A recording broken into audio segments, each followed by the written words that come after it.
that one forward. Finds Carter Lowe through the neutral zone. Lowe waits, takes the shot, kicks aside, rebound, scores! Cole Bodwin!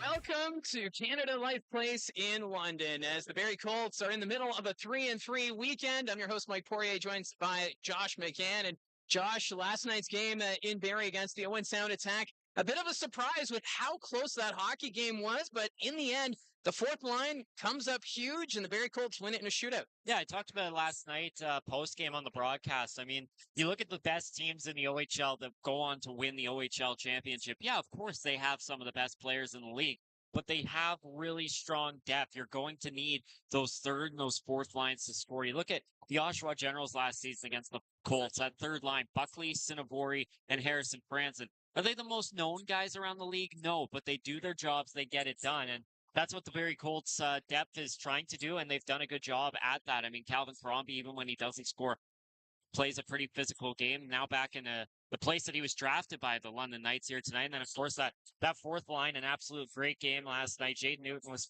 fantastic. Nicholas Desterio as well. Eamon Edgar, great game for that group. And for Newton and that line, of course, Dylan Smoskowitz putting a lot of trust in them last night. I mean, 4 minutes to go. They were out there in the offensive zone taking a face-off. Dylan Smoskowitz could have easily double-shifted Bodwin and gone back to the second line, but he put the trust in the fourth line, and they nearly got the job done on that shift. And with this being such a big 3-3 weekend, this London Knights team, no pushovers. I know they were sellers at the OHL Trade Deadline, but they're still fifth, and they've clinched a playoff spot, potentially getting home ice advantage in the first round against the Sioux Greyhounds. And then tomorrow, you have the Brantford Bulldogs, top team in the Ontario Hockey League right now, and for the Barrie Colts, that's who you have to finish off in this 3-3. So they're going with Arvin Jaswal tonight, so give Ben Horebic the night off, but this is no easy feat against this Knights team who won back in Barrie by a score of 4-0. Yeah, it's going to be an interesting game. I mean, you go back to that game, and neither team was really able to put their best foot forward in that game. Sam O'Reilly, Henry Burstevich out of the lineup on the London side. Then, of course, Aitchison, Bodwin, Hemming out of the lineup in that game for the Barrie Colts. And London, like you mentioned, it didn't really matter that they sold off. They've been the fifth best team in the OHL since the trade deadline. So it's not like you're facing a traditional seller like Owen Sound where they've really struggled since the deadline. You're facing a really good team in the London Knights, and then obviously Brantford tomorrow. I mean, Barrie's first game at home against the Bulldogs. We'll see how much home ice advantage is a factor in that matchup between those two teams. But we'll also see how important rest is. The Bulldogs haven't played since Wednesday. They've been playing some of the more bottom-tier teams in the OHL as of late. Games against Guelph, games against Erie, games against Kingston, and then Oshawa, of course, on Wednesday. And like you mentioned, that matchup with London, 4-0. One note on that one, though, the Barrie Colts did steal Ben Wilmott from the Knights, who had a goal and an assist in that game.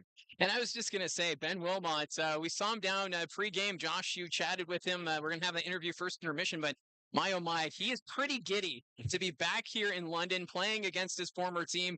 He was even directing traffic with the Zambonis as they were coming out on the ice. So this team is really loose, and we know that this Barrie Colts team very tight-knit, and that really has gone a long way with this group as one of the better teams in the Ontario Hockey League since the OHL Trade Deadline, and right now just 4 points back at Brantford for first in the Eastern Conference. Yeah, it's pretty easy to get connected with each other when you go 15-1 as a group since the trade deadline. I'm sure that made it a bit easier, but no, all these interviews that we've had with these guys and the way they talk about this team, Gabriel Eliason really stood out last week. Talking about the connection these guys have made. And he said, we're friends off the ice. It doesn't matter if we're not doing a Colts event. We want to hang out together. And that's just great to see, obviously. But it's huge for chemistry for the Barrie Colts. All these guys seem to be well-connected, very excited to play together. And the three guys they added at the deadline, Ben Wilmott, Parker Von Richter, Mason Savesky. Of course, you want to add top-tier talent and get better at the deadline. But you don't also want to ruin the vibe in the locker room with how good things are going for Barrie, and it feels like those three have really fit in, especially Ben Wilmott. And after the trade deadline, it was Dylan Smoskowitz who called Marty a wizard because of his work that he did. Marty Williamson, the general manager. But while we have a moment, we're going to do the Coach's Corner presented by Mariposa School of Skating. And for Dylan Smoskowitz, pretty impressed with what he saw last night with the fourth line in particular. Joined by Barrie Colts head coach Dylan Smoskowitz. 2 games and 2 nights now. Let's talk a bit about last night's game against the Owen Sound Attack. It seemed like your fourth line really took it to the attack. Newton getting a goal and also Desiderio. Talk a bit about those guys. Really happy for those guys. Very proud of the effort they put in. You know, it's when you have a team like this and you got, you know, these top end guys, these NHL first round picks, most nights they're going to be the difference for you. Just the way this league works, it's the nature of the beast in junior hockey. But like anyone else, any other athlete at any level, it's not going to be every single night. So the fact that we're, you know, a band of brothers, we're a family, and it's, you know, a one for all for one kind of thing, you know, for those guys to step up, and usually they don't get so much ice time, they don't get so many opportunities, but for those guys to make the most of their opportunity and make the difference for us in a game, you know, their teammates were happy for them, obviously they were happy for themselves, and as a coaching staff, we were extremely proud of them. And you've mentioned before how you're proud of all 24 guys. You're confident with everyone going out on the ice, but that's got to be reassuring when you can have that fourth line that you know, they can grind it out, play physical, play that Barrie Colts style. That you know that you're going to have a good game if everyone's heading in the right direction. Totally, and I love that you said that. You know, the Barrie Colts style. That's what you guys bring to the table, and sometimes we use that line as a kind of a reset. You know, if these guys are doing it, then everyone should be doing it. That's our style. That's the way we play. Whether it's the first line or the fourth line, you know, we're going to go out there and play the same way. You know, especially getting closer to playoffs now. Kind of like the first and second line cancel each other out. You see in the NHL all the time these third line unsung heroes who have 5 goals all regular season and they explode for 10 goals in a playoff run. That's just kind of how tightly checked playoff hockey is. So the fact that we're getting production and we're getting big time production from our bottom 6 is huge for us. And putting on 60 shots on Bennett last night. I know there was some desperation going on there trying to get back into the game, but it seemed like you guys were just firing from anywhere and everywhere, and it paid off in the end. Well, that was the game plan. We just kind of followed Jay Newton's, you know, his thoughts. He just put a puck on net from the corner. He found the way. It was a great shot and went in the back of the net. Again, happy with the number of shots, but I thought we could have made his life a little bit more difficult. I thought guys were around the net but not at the net. I thought guys were kind of in front but not really screening him. Something we spoke about tonight. You know, Medvedev here in London's a good goalie. He's going to make it tough on us. We have to make it tough on him. And now preparing for this London Knights team, obviously Western Conference opponent, still a strong team in the West. How do you get ready for a game like this? It's the London Knights. They're always going to be good. They're well coached. You know, they find players, they find ways. They have a bunch of guys left as a hangover from a championship run, so they understand how to win. And there's going to be 9,000 people in this building tonight. So for our guys, the energy is going to be there, the emotion is going to be there. I'm not worried about that. It's more about just sticking to our structure. You know, staying calm, staying composed, using all 4 lines, using all 6D, and having a very consistent and lull-free 60 minutes. And you mentioned the 9,000. It always seems like it's a special environment when you come down to London. Do you guys, you know, mark this one on the calendar as a game that you're a little looking forward to and showing this London crowd what a Barrie Colts team's capable of? I can speak to it as a player. I always mark it down. You know, it's not very often as a player at any level you get to play in front of 10,000 people. You know, you got 2 bowls here. It's a little bit different than any other rink in our league. And the fact that, you know, being a Western Conference opponent, we only get to come here once. As a coach, it's just another game for me. but as a player, I always marked it down. I'm sure these guys are pretty excited for tonight. So that was Barrie Colts head coach Dylan Smoskowitz in our Mariposa School of Skating Coach's Corner. And, you know, we chatted there with Dylan, and he was talking about coming here to the Canada Life Place. And it is one of those more unique venues in the Ontario Hockey League. It's, you know, a mini NHL rink. And I do like how he added that when he was a player, he was always looking forward to these games. Now as a coach, obviously it's just another game, but when you see this this facility as a player, it can be a little intimidating, I would expect. And with 9,000 spectators in attendance, they're also doing a special ceremony here. It's the London Knights Hall of Fame game. Brandon Pruss, one of the players, being honored here tonight, but it is a special venue, and you kind of wonder how are the players going to take it coming in here if this is their first time. Yeah, it's going to be interesting to see. It's a really cool environment. You know, looking around, you got the 2 bowls, which is very different when it comes to the OHL, and then this jumbotron right in front of us. It's huge. Like, it looks like the jumbotron that they just stole from the Scotiabank Arena or something. It's pretty massive. So yeah, like you mentioned, it's a bit of a different vibe here in London. It's a very big arena, lots of fans, and of course, with the ceremony tonight, it's probably should be a pretty packed crowd. And we also noticed that the chat has already been quite busy. And I noticed Doug mentioning, asking if there's any special fans in attendance, and I will admit that is my cousin who ended up coming to the game. We were chatting pregame, and now apparently he's crashing the chat right now. So hello to Doug there. And also, it was mentioned in the chat about how loud the Sadlin Arena got last night. The Colts coming back, winning in a shootout. You could just sense that Barrie Colts fans, they know this is a special season, and they can't wait to see what this run has in store. Yeah, one of the best parts about where our broadcast spots are, I'm down in the corner there hosting, and then you and Gene upstairs, is we're really connected to the crowd. Like, there isn't really any barriers between us and the crowd. So we get a pretty close look and a pretty good idea of how loud that crowd is. And down that corner there where I was, that crowd was rocking the entire shootout, booing as the Owen Sound players came down the ice. And then when Cole Baudouin and Emil Hemming found the back of the net, that crowd just went static. Like, it was chaos in Sadlin Arena last night, which is always great to see. It's playoff time, and I remember you and I talking down in Brantford a couple of weeks ago about the playoff atmosphere in Brantford before the game. You could feel the intensity, you could feel the energy, and Colts fans need to bring that tomorrow to that huge game against the Bulldogs. Yeah, and you know that the atmosphere at the Sadlin Arena tomorrow night is going to be electric.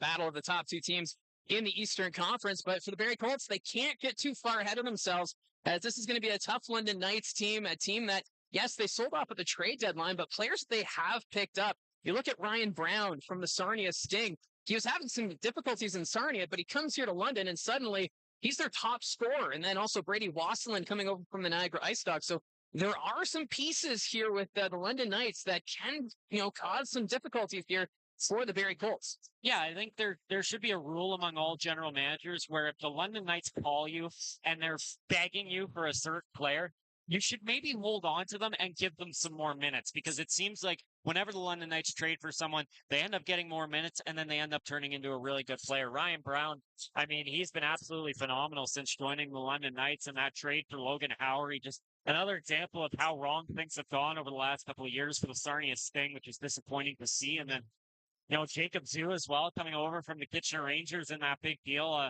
for Sam O'Reilly and Jared Woolley. Obviously difficult losing Sam O'Reilly, but I mean, the Knights, they just keep on chugging. And at the end of the day, they're one of, if not the most historic franchise in the OHL, definitely in most recent history, 25 years straight making the playoffs. It's a pretty phenomenal feat. And they've done it again this season, and it's crazy to see. Well, you got to give a lot of credit to both Mark and Dale Hunter buying the team back in 2000 and turning this organization around. And we'll see what is in store here as the players are now coming out on the ice, getting ready for this one.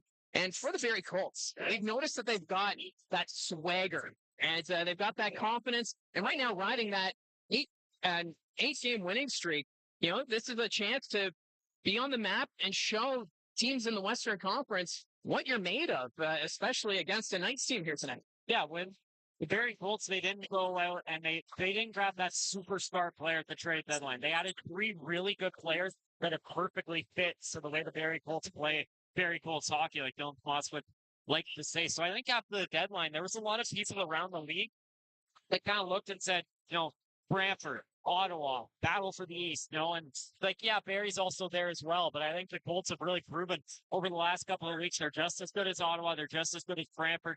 They're just as good as any team in the OHL, and they're going to be a tough outcome playoff time. And tonight's another example of trying to prove that, that you're coming in off a tough game yesterday against Owen Sound that went down to the wire, went all the way to a shootout. Probably a pretty tired after a bit of a long bus drive, but they got to be ready to come tonight. The London Knights, they're not going to let you get away with a slow start, kind of like the Owen Sound attack let you get away with it. And of course, the London Knights haven't been in action since their win on Home Ice Family Day against the Owen Sound attack. So this is a team that's well rested, here to take on this Barrie Colts team, and we'll have to wait and see how this all plays out. And Kayshawn Aitchison has history on the line, because remember, he tied Brant Clark last night for most points by a Barrie Colts defenseman. So 1 point here tonight against the London Knights, and we're looking at Kayshawn Aitchison as a record setter. Yeah, Brant Clark did it on the road. Maybe Kayshawn Aitchison's going to do it on the road here. And, like Liam says here, this is a good point. Last night, Cash did something that people didn't notice. He dragged the puck back over both blue lines from Owen Sound's area, drew Owen Sound players to him in the 3-on-3, and then the other 2 Colts went on. That's a good point, because I remember that play. Joe Salandra booked it up the ice. The Colts snuck 2 players off the ice. They brought 2 on in Salandra and Crombie, and Aitchison just sent it up. Nearly won the game for the Barrie Colts. It was a great play there. And then, like you mentioned, of course, the London Knights, they're a pretty tough team. They haven't played since Family Day, which kind of seems like the theme of this weekend. Brantford hasn't played since Wednesday. Barrie playing the last 2 nights. London hasn't played since Monday, so it's going to be a tough 2 games for the Barrie Colts, but they're definitely going to try and put up a fight both of these. Well, we were talking about it in the broadcast last night during game notes about Kayshawn Aitchison. Could he win either the Red Tilson or Defenseman of the Year? It was one thing I pointed out was, yes, he's getting the goals, he's getting the points, but his hockey IQ, you could see it growing and getting stronger. And you pointed out that play that Liam mentioned with the toe drag, but he's really honing his defensive craft, and he's becoming a more dangerous defenseman because if he can hone that defensive side and keep that offensive talent, he's a full threat there on the blue line. Yeah, it helps out so much. I mean, he's been allowed to be more offensive because of the guys he gets put with. Evan Passmore, Turist, and Bertucci the last 2 years have been really strong in their own end, which they can kind of save Aitchison if he cheats a bit trying to get a goal. But he's done a great job in the defensive zone as well. And you talked about the Red Tilson and the most outstanding defenseman as well. I mean, Aitchison, he may win most outstanding defenseman, but that Red Tilson award, his teammate Cole Beaudoin might steal it from him. I mean, Beaudoin's been absolutely fantastic. 74 points right now for Beaudoin. 3 points back at Nathan Aspinall for most in the OHL, despite playing about 10 less games than everyone else in the top 10. And for Beaudoin, kind of similar to Aitchison, where really good in the defensive zone, really good on the penalty kill, really good at winning faceoffs and doing a bunch of the other stuff outside of just scoring. Yeah, and it's been a full effort here for this Barrie Colts team, and it's going to be fascinating to see how many awards this team gets because Cole Beaudoin, yeah, he could get the Red Tilson. Aitchison could be Defenseman of the Year. And there's also Ben Horebic. I think Ryder Fedorov. Smoskwitz for Coach of the Year as well. And then, you've got Smoskwitz. So this is a very talented group. And I feel as though the Canadian Hockey League and even the Ontario Hockey League, just in recent weeks, has started to realize what's this special group that's been coming out of Barrie is all about. Yeah, it's been a great couple of weeks for Barrie. I mean, they've been on a roll. A lot of their losses come from early in the season. They don't lose too often anymore, and it's been absolutely phenomenal to watch. And it feels like every night they just find a way. I mean, the last 2 home games against Kingston and against Owen Sound, they come out a bit slow, and it's like, okay, maybe is this the night they finally take a night off and lose, and then they find a way. They come back and win. I mean, last night, 28 shots in the third, 61 total. That's an insane amount of shots, and kind of just goes to they seem to keep winning these games in many different fashions. So right now, it's just a bit of a delay for the game puck drop here at Canada Life Place. Doing a special ceremony right now. They do have the London Knights Hall of Fame, so they have 3 new inductees, and it's kind of a neat aspect here, having the Hall of Fame for the London Knights. This team goes back to the 1960s. So much history with this team. So it's really nice to see them recognizing their past. And Brandon Prust now coming on the ice, the former NHLer, getting a good ovation here. And it's a nice touch. And I almost wonder if maybe more teams in the OHL need to have some sort of a Hall of Fame to recognize more of their players. Yeah, stuff like that would definitely be very cool. The Hall of Fame honoring players, more jersey retirements maybe. Another thing as well could be, coming playoffs. Well, bringing back alumni to drop the puck. There are some organizations that do it. Could you imagine the excitement? I know it doesn't work out with scheduling probably with the OHL playoffs starting before while the NHL season's still in progress. But could you imagine the Sadlin Arena in a conference final game when Mark Scheifele or an Aaron Ekblad came out down the tunnel to drop the puck? Like getting more alumni of guys that are obviously available. You can't just steal an NHL player for the night. But stuff like that's pretty cool to see. Yeah, so they're just wrapping up this ceremony here, and then we'll get the national anthem. So we're going to take a quick break. When we return, easy enough for me to say, we will have puck drop from Canada Life Place between the Barrie Colts and the London Knights.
So we're just about ready to go for a puck drop here between the Barrie Colts and the London Knights from Canada Life Place. But while we have a moment, let's take a look at our starting goaltenders, proudly supported by Craighurst Crossing by Georgian Communities. New homes, minutes from North Barrie, where inspired living meets small town charm. Well, first for the Barrie Colts, it's Arvin Jaswal back in net, looking to make it 9 straight wins, going back to November 28th. Jaswal 13-3, 0-1 on the season with a .925 save percentage and a .236 goals against average. He stopped 32 of 35 in a win against Kingston. For the London Knights, it's Alexei Medvedev, the Vancouver Canucks prospect, getting the start. Medvedev 16-12, 2-1 on the season with an .899 save percentage and a .307 goals against average. His last start came on February 11th against the Guelph Storm, stopping 25 of 28 in a 4-2 loss. Our referees tonight, Sean Reed and Tyson Stewart, and on the lines, Will Lamoureux and Jordan Houlace. And we are just about ready to go. They're just wrapping up the carpet from the opening ceremony, and it's going to be a fascinating game here for the Barrie Colts. After having a game last night go to a shootout, you know, that took a lot out of them. 60 shots on net on Trenton Bennett. We'll see if they take that casual start that we've seen in the past where shots are limited, or do you just put pressure here on the London Knights early on? Well, you're coming off a period where you had 28 shots, so maybe try and carry over that momentum, but at the same time, you know, Dylan Smoskowitz, he loves those slow starts here on the road. He's okay with a 0-0 tie where the shots are 6-4 for either squad. So we are underway. Face-off won by the Barrie Colts as that one sails deep into the London zone. Mitchell back to play it for the Knights. Gardner couldn't get a stick on it. Von Richter from the points, and there's the first shot of the game as Medvedev makes the save, and now we've got Mitchell and Salandra mixing it up, as it seems as though Joe Salandra wants to be acquainted early on here with the London Knights. Well, it didn't take long for that to happen. Salandra got his ninth goal of the year last night off a beautiful stretch pass from Brad Gardner all the way up the ice. And you know, Salandra, that goal total isn't too high, but it kind of feels like he's starting to get rewarded for his first half play, where it looked like he was playing pretty good, but just couldn't find the back of the net all the time. And now, slowly but surely, those goals and those points are coming. Goal on last night against Owen Sound, and in Ottawa on Monday, 2 assists. So Brad Gardner tossed out of the faceoff dot, so in steps Ben Wilmott. He'll take the draw here against William Nickel. One there by the Colts, but puck sent out to center ice. Hanser was trying to send it back into the zone. Bidgood was in the way. Following it up is Nickel. Ends up going around the boards. Covert on the far side sends this one around. There's Nickel behind the net. Knights send this one back to the point. Mitchell to Brustevich. Brustevich takes the shot, and that's deflected over the net.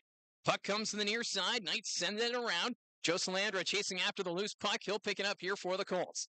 Salandra to Hanser. Justin Hanser passes it up. Getting a stick on it was Wilmott. Rolls to the net. And Medvedev will cover it up. Both teams just going through the motions right now as it's a bit of a feeling out process early. Yeah, and a nice touch again by Dylan Smoskowitz. They saw it in Brampton a couple of weeks ago, starting Mason Sebeski and Parker Von Richter first shift. Here tonight in London, Ben Wilmott and the second line out there for the first shift here of tonight's game. So the top line out there now for the Barrie Colts. Paul Bloodwine taking the draw. It's won by the Knights. That was Evans Van Gorp in the faceoff dot. Sebeski gets this one free to Bodwin behind the net. Bodwin comes to the half boards on the near side, trying to keep it away from Van Gorp. Cole Bodwin leaves it for Aitchison. Aitchison from the corner to the nets, and that misses. Passmore is going to come off the point. Puck rolls behind the London net. Sebeski throws his weight around. Passmore with it.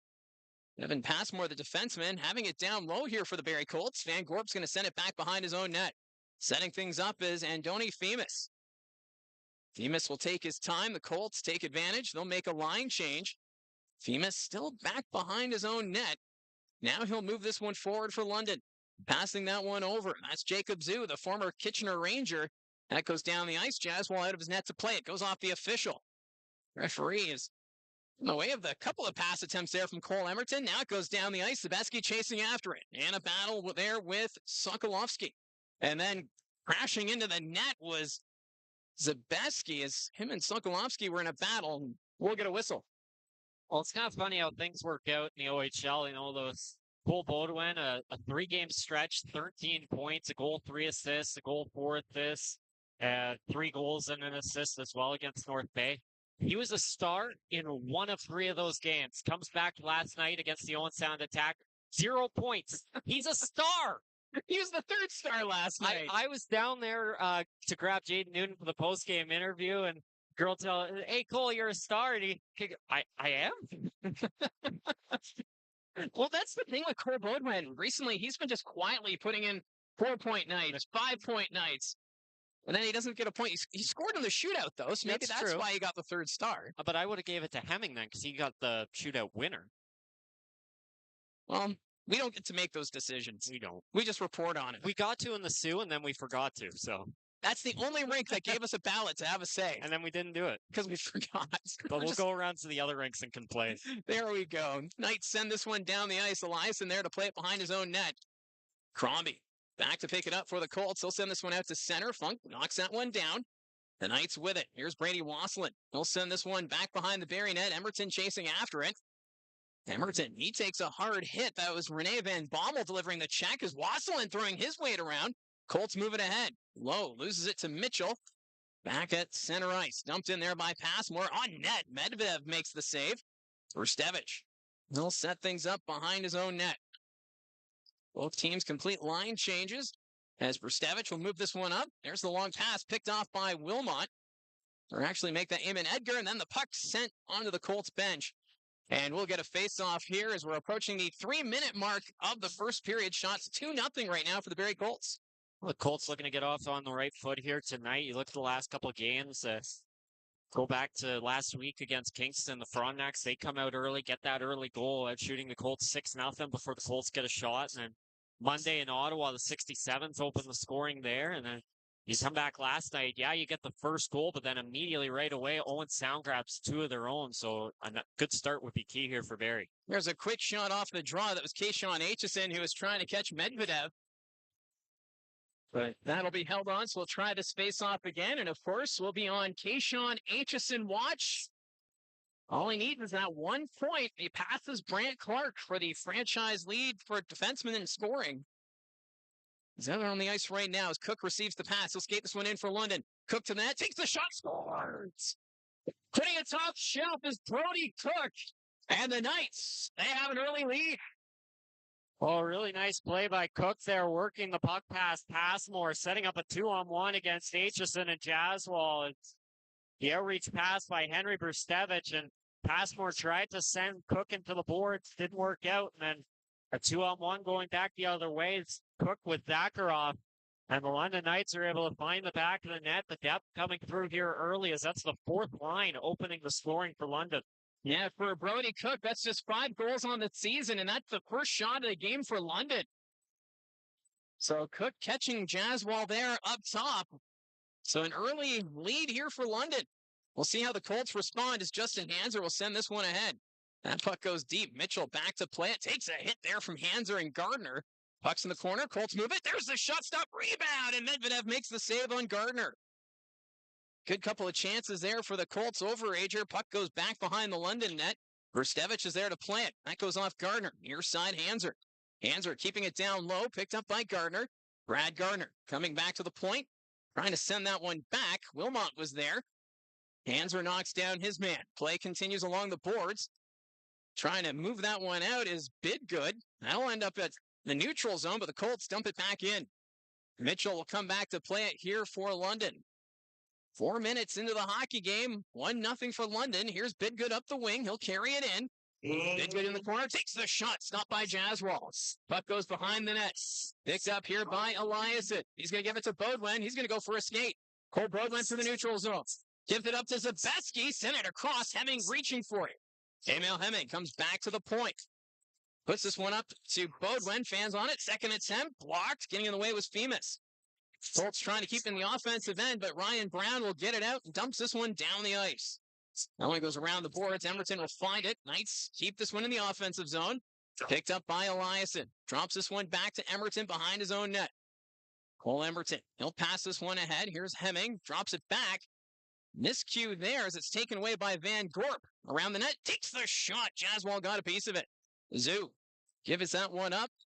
Knights moving around. Femus at the near point. Takes the shot. That's blocked. Colts picking up. Skating it ahead is Emil Hemming. Hemming through the neutral zone. Passes up to Zabeski. Zaveski on the wing takes the shot. Stop by Medvedev. Rebound. Another chance. The net comes off. As Zaveski had a couple of looks, but that net looked like it came off pretty easy there behind Medvedev. It didn't take much there, and maybe the net still feeling it wasn't put on properly after Zaveski ran into it earlier, but good look there for Zaveski off the hemming pass as Colts tried to break out there for a quick 3-on-2 as Alexei Medvedev, .899 save percentage this season, but we saw last year he did a really good job, played really well for the London Knights all of last season alongside Austin Elliott. Those two kind of a tandem throughout the season, but then come playoff time, they went to Elliott. Medvedev kind of got to ride the bench, get that playoff experience. Sebastian Gatto, the Knights backup tonight, has one of the best save percentages in the OHL at .921. So Medvedev may unfortunately be back on the bench for the playoffs, but really strong goalie. Don't let the .899 fool you. Aitchison to the net, stopped by Medvedev as he had a lane and tried to take advantage of it, but Medvedev makes the better save. Knights will send this one down the ice. Jaswal out of his net to play it, sends it around. Loose puck, there's the shot. That's going to go over the net. Firing that was Caden Hawkins. Puck's at center ice. Funk will just dump this one in. Around the boards it goes. Crombie can't hold it. That's taken there by Hawkins. He'll put this one back. The Knights looking to regroup. Picked up by Sokolovsky. And that one's going to go out of play. So we'll get a whistle with 14:26 left to go in the first period. Well, last time these two teams played each other back on December 20th, it was London Knights getting out to that 2-0 lead on the Barrie Colts after 20 minutes, and it kind of felt like from there the Knights just played the trap, shut the Colts down. Barrie wasn't able to get much going on London, especially in that third period. They did throw that Aitchison chance as well. Nice looks, he got open. Couldn't get that backhander on net and sailed just wide of Medvedev. Yeah, that was a 4-0 final for the London Knights. Gatto getting the shutout in that hockey game. And it was during that winter at the World Juniors when Colts were missing some key players, and obviously both teams now fully loaded after the trade deadline as that puck's going to go down the ice. Desiderio got a stick on it. Won't be enough, though, for icing. Funk back behind his own net. Desiderio here on the forecheck, ties up his man. Knights move this one ahead, and that's going to be sent out to center. Parker Von Richter back to play it here for the Colts. Getting in the way of that was Cook. Cook already has a goal tonight. In front, shot stopped by Jaswal. As Cook, a nice setup in front. Trying to set up the man in front of the net, but Marvin Jaswal, he says no.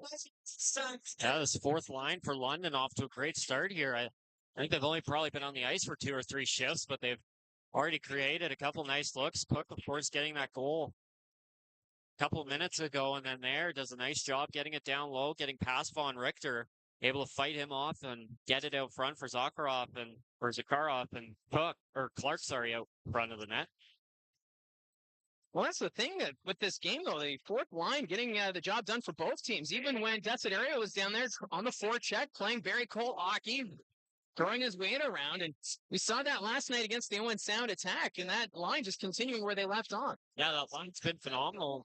Honestly, it was kind of surprising to see them together last night because normally Dylan Smolswitz, he likes having Jonah McCormick or Luke Govero on that line for the physicality side of things. McCormick, Govero both had the lineup last night, and they won't get back in tonight after the way the fourth line played yesterday. We'll see if they're back in tomorrow. Of course, you got guys like Ryder Bolt, Owen Protz on the Brantford Bulldogs. They're pretty physical, so maybe Govero and McCormick step back in. Of course, Bolton and Govero almost fought twice in the first meeting. The first one was broken up by the officials. Then they got out of the box and they finally got at each other. Yeah, that game tomorrow night, it's going to be something. You can catch it on Rogers TV at 7:30. There's a shot from Mitchell, blocked by Wilmott. Ben Wilmott passes this to Gardner, back to Wilmott. Wilmott carrying it in for the Colts, back to Gardner, and that one blocked by Brustevich. Puck goes behind the net.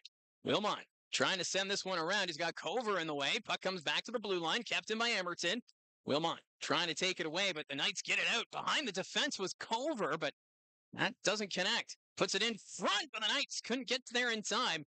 Picked up here by Brad Gardner. Ahead for Wilmott, goes off his skate. The Knights get it again. London regrouping in their own zone. Brustevich has pass deflected. That's going to go down the length of the ice. Won't be icing as it went off a Colt player, and they're rolled in front. And Jaswal able to pounce on that as that one just took a weird bounce and rolled to the net. A real nice flip there by Henry Brustevich.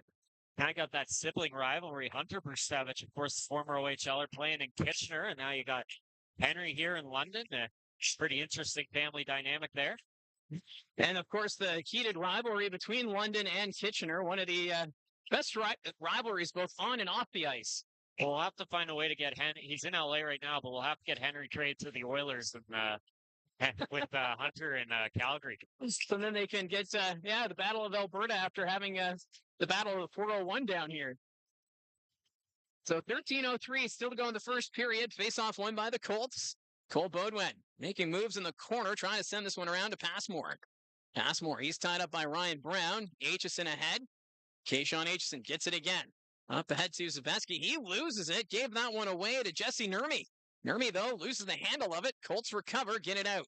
Jacob Zoo will just send this one deep. Jaswal behind his own net to play it. Leaves it there for Passmore. Aitchison from the corner up to Beaudoin. That pass is deflected, and that's going to go on the bench. I think that's the second puck that Dylan Smoskowitz has had to avoid. Good thing he's played in the OHL. He's pretty prepared for them. Another big reason the London Knights have been really good since the trade deadline is getting back two players from last season, Jesse Nurmi and William Nickel. Nickel had shoulder surgery in the offseason, finally returned right before the deadline. Then Nurmi was playing with the Islanders organization for his overage season, ends up coming back eventually, but pretty good to see for London, obviously, getting those guys back to key players. You wonder maybe they'd just quickly be flipped out at the trade deadline if the Knights were selling, but they keep those two around, and it's definitely paid off. Well, Jesse Nurmi right now has the best point or goal percentage in the Ontario Hockey League. As Carter Lowe's going to send this one deep, chasing after it is Schneid. Schneid gets it in the corner. He takes a bump there from Sokolovsky. Schneid to Lowe. Lowe back to Aitchison. Takes the shot. Stopped by Medvedev. Van Gorp comes up with it. He's going to flip it out to center ice. Evan Passmore. He'll dump this one in. Back after it here for London is Linus Funk. He'll get this one down the ice, chasing after it. For London was Hawkins. Puck goes around the boards. Hanser takes a hit from Van Bommel at the point. Sokolovsky puts that one wide of the net. Back to picking up is Hanser. Justin Hanser drops this one around. Von Richter will set up behind his own net.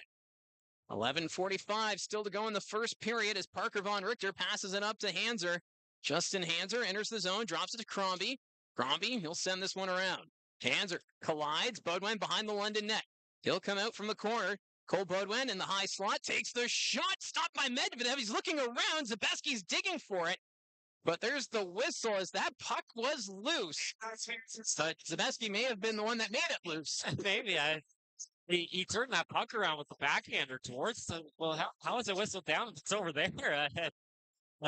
Mason Zabeski, when he's out on the ice, he's going to be right out front of the net. We've already seen 3 instances of that tonight. The net's come off twice thanks to him, and then there as well, jamming that puck loose. Kind of saw something similar yesterday in overtime. Pierce Bowie, I don't think the whistle ever went, but everyone just kind of thought it did, except for him, and he started jamming away on Horebic, and that drew a crowd in overtime. That probably was because of the noise level at the Saddlein Arena. There's a shot. Zabeski fires that one over the net. Emerton, after the loose puck, gets it at the half boards, trying to go back to Beaudoin, taken away by the Knights. Skating this one ahead is William Nickel. He'll find Bidgood on the wing, blocked there by Eliasson. He'll send it out to center. Mitchell comes up with it for London. He's going to backtrack into his own zone. Versevich receives the pass. That's taken away by Hemming. Emil Hemming skates this one in for the Colts. Hemming on his backhand, takes the shot, hits the post. The net's off again. Medvedev leaned into the net. But we got the referee pointing at the net. I wonder if we're getting a penalty out of this. Dylan Smoskowitz did have his hand up saying, come on, let's get this figured out here. The official is at the penalty box here. But I think the official even in the penalty box thought they were getting a penalty. He's trying to open the door now. He will. Yeah, I think we're getting a penalty for delay of game. So Culver is going to serve it. I think this might be a delay of game here on Alexei Medvedev. Well, Nets came off 4 times now, so let's come off easy a couple of times there. But either way, the Barrie Colts get their first power play of the game presented by Frontline Hockey Apparel. You can find them at frontlinehockeyapparel.com. The Barrie Colts power play right now, second overall in the OHL at 27.6%, but London, their penalty kill right now, fourth at 80.6%. So this will be quite the specialty teams battle. Nice win the draw. Brustevich behind his own net. He'll send it out, and that's going to go down the ice. Jaswal, he'll play it here for his defense. Back to play it is Cole Emerton. Emerton, he'll skate this one out. He's got Van Gorp putting on pressure. Decides to drop it back to Hemming. Emil Hemming reaches center ice. Skates it in for the Colts. Goes over to Wilmott. Wilmott settles it down. Back to Emerton. His shot off a leg. Ends up in the corner. Knights trying to get it out, and they will.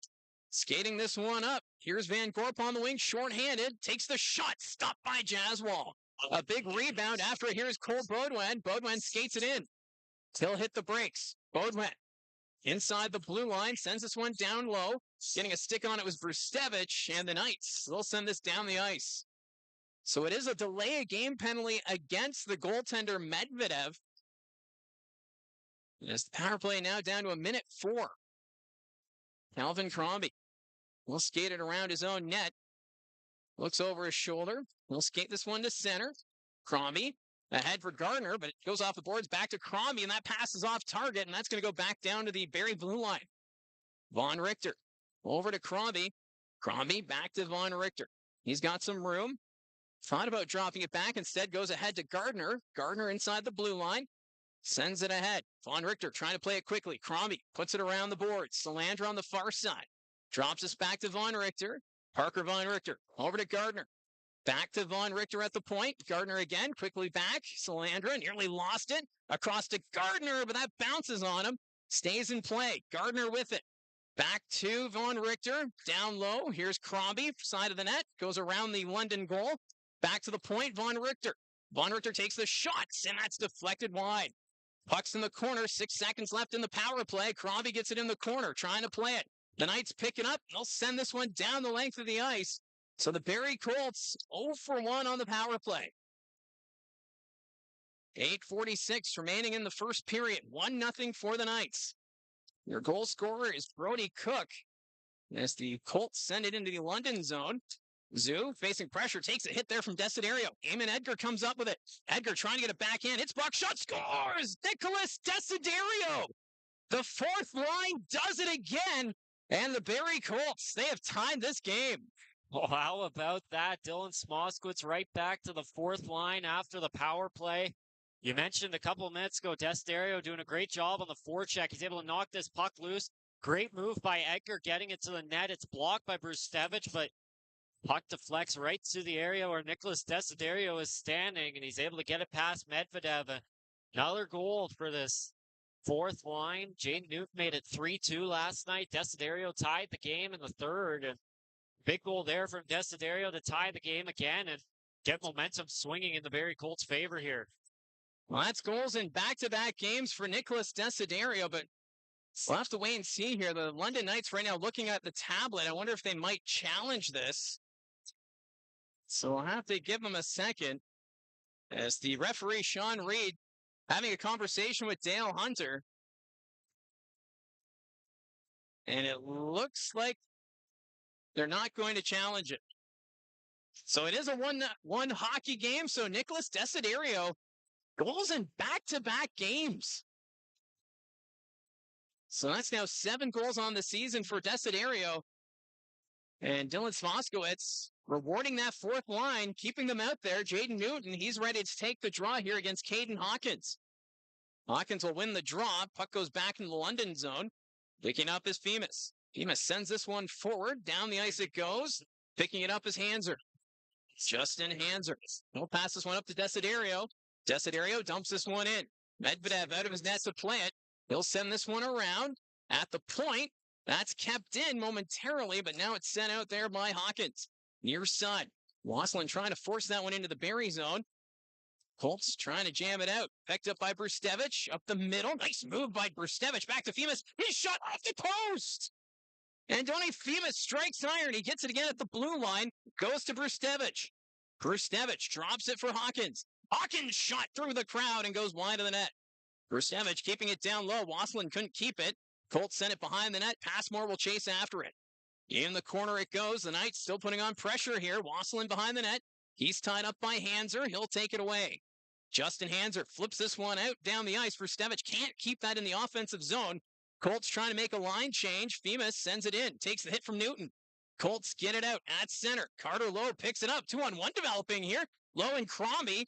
Lowe to Crombie. Shot scores! Calvin Crombie went to the net. Great setup by Carter Lowe. And the Colts, just like that, they're up 2-1.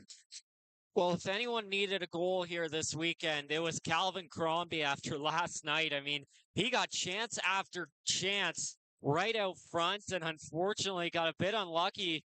Couldn't get the shot off on the one against Trent Bennett and then hit the post with a wide open net in the third period. But here, great play by Carter Lowe, recognizing the 2-on-1, slows things down. And Stevich committed to Crombie there. Lowe is still able to sneak it across and push it home past Medvedev. And the Colts have flipped this game, made it 2-1 thanks to their third and fourth line.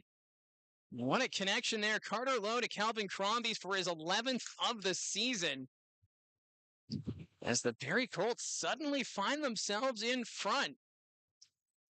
And that just goes to show how quick this Colts team, they can find the back of the net. Usually it's in the third period. That's been the trend these last few weeks. But here in the first period, 2 quick goals, something we haven't seen in a bit. Yeah, it's been a while since we've seen that. It happened to them last night. They gave up the 2 goals quickly after scoring a goal. So the own sound attack. But here tonight, they flipped that around and a couple of goals. And again, it's not Bodo and it's not Aitchison. It's not Hemming getting the job done. It's these bottom 6 players continuing to show how important their role is to this Barrie Colts team success. And Smoskowitz mentioned it in the coach's corner that for a team to have success, it needs to be all 4 lines. They get it to the net. Medvedev the save, and he's on top of it. As again, Carter Lowe just putting that puck to the net, trying to find Crombie, and they nearly connected again. Yeah, great look here. Crombie able to flip it ahead. William Schnei got past the defense. Did a great job there, trying to bat it out of midair. Couldn't get a stick on it, though, but a really good look again for the third line. Now it gives you an opportunity as well. Even when they don't score, you got a face-off in the offensive zone. You bring out Aitchison, Emerton, Baudouin, Hemming, and Sebeski, some of your best offensive weapons here to try and keep this momentum going and make it a 3-1 game. So face-off to the left of Medvedev, 6:41 left in the first period. Barrie out shooting London 11-4. Colts getting off the draw. Here's Cole Baudouin along the boards, trying to keep it away from Nickel. Baudouin still with it, goes behind the London net. Baudouin looking over his shoulder. Stays with it in the high slot, trying to get it to the forehand, but had Culver in the way, and the Knights move it out. Here's Bidgood at center, takes the hit from Aitchison. Puck goes deep. Emerton there to pick it up. Emerton hits the brakes. Trying to send this one around. Continue to battle there. Baudouin receives the pass. Cole Baudouin across to Aitchison. He'll catch up to it. Reaches it at center. He'll dump it in. Medvedev behind the net. He'll play it there for his defense. Knights trying to get this one out. Aitchison can't keep that in the zone. Out at center ice. Carrying it in is Nickel. Nickel hits the brakes. Turns around. His pass off the skate. Here's Bidgood to the net. Stopped by Jazzball. It's in front. Baudouin trying to get a stick on it. He will. Baudouin will skate this one out for the Colts. Into the attacking zone, up the middle. His shot block, second time, stopped by Medvedev. Cover gets to the rebound. He'll skate it around his own net. Jackson Cover has got some space. Up ahead to Clark. Clark into the zone. In a battle there with Hanser. Sends it back to Cook. At the point, Femus. And that shot deflected out of play with 5:27 left in the first period. It's been kind of the tale of 2 games in this first period. Yeah, they gave up the first goal of the game on the first shot for the London Knights, and since then only allowing 4 more shots to London here. And over the last 2 periods for Barrie, I know obviously that third period on last night really inflates the number, but 40 shots over their last 2 periods. 12 shots here already in the first 15 minutes of this period. They'll probably be able to add a few more here. It's been a great start for the Colts. And we were kind of wondering pregame what kind of start we would get tonight, because we typically on the road, we see that shots are low for that opening 20 minutes. But here tonight, it almost feels like that fourth line is driving it. They just put pucks in the net, they're crashing the net, and now you're seeing other lines starting to contribute. And it feels like that snowball effect. Yeah, the fourth line had a couple of good looks there early in the period. Nicholas Desiderio as well. And then they get rewarded for their good play again on that last shift. And then They come out for a bit longer. They get stuck in the defensive zone. They change off the third line, and the third line starts taking control of the game with a couple of real nice opportunities. They get the one goal, and then they come right back into the zone. Schneid driving the net there for an opportunity, and that's followed up by the top line with another good shift. So face off to the left of Jaswal. Clark taking the draw against Brad Gardner. Colts get it off the face-off. Wilmott takes a hit there from Cook. Wilmott trying to get a stick on it. Clark into the corner. Taken away there by Hanser. Clark still putting pressure at the side of the net. Jaswal had to paddle down.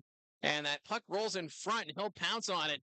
As this London Knights fourth line, They've been their best line tonight. They just keep plugging away. And like I said earlier, it feels like the battle of the fourth lines. It certainly does. I mean, 5 shots for London. 4 of them will probably come from this line. It's been a great start for both fourth lines here.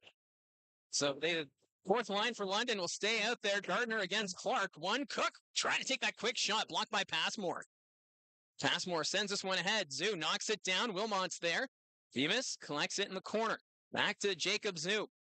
Zoo will flip this one down the ice. Cook chasing after it. Eliasson will pick it up. Eliasson sends this one onto the bench. And I think Dylan Smoskowitz is having a bit of a chuckle there. That's now 3 times the puck's come his way. Well, he's probably getting a bit tired of it. It's only been 15 minutes, and it just keeps happening. The first one, Ben Horevic stuck the glove out but missed, and chaos ensued. And I don't know. Is it the suit that's attracting it? Maybe the brown suit? I don't know, but they're bringing the faceoff back into the Barrie zone. Faceoff will come to the right of Jaswal. Carter Lowe set to take the faceoff here for the Colts. Nope, he's going to be tossed out. So in steps William Schneid. We'll drop the faceoff or drop the puck soon. There it is. Here we go. Schneid wins the faceoff. Colts can't get it out, and there's a shot from Van Bommel. And Jaswal slashing the leather, and he'll hold on with 4:53 now remaining here in this first period. I see Brady Wasslin getting into it. Gabriel Eliasson there. Wasslin, of course, a former divisional rival traded by Niagara Ice Dogs to London back in November for Noah Reed. It's worked out really well for the Knights since that deal happened. Knights win the faceoff. Bunk comes off the point, winds up, and that hits Hawkins at the side of the net. Ends up going wide. London putting on more pressure as Hawkins fires, stopped by Jaswal. Bunk with the shot. And Jaswal makes that save as right now this line just parking themselves in front of Arvin Jaswal. Oh, Wasslin, one of those good examples of the new rules nowadays because he's heading off to Boston University potentially next year. Obviously, we'll see if London makes him change his mind. But, I mean, you know, that's kind of the tough situation for a team like Niagara. If Brady Wasslin doesn't want to play there, he can just say, hey, I'm committing here for next year, and you got to decide whether you want to use me this year or trade me away and get some assets back. And I think without NCAA commitments, maybe the Ice Dogs get more than just one player for them. Kind of surprising there wasn't any additional conditional draft picks there, but yeah, 1-for-1 swap. Yeah, that was the big surprise was the lack of conditions in that trade. And Wasslin was off to a hot start after the trade from Niagara, but has since cooled off as the puck goes to the net. Getting under that was Medvedev. So he's going to hold on. And right now, Wasslin, he's 4th in team scoring, 17 goals, 19 assists, 36 points. But he's still a talented player and will likely get drafted in June in this NHL draft.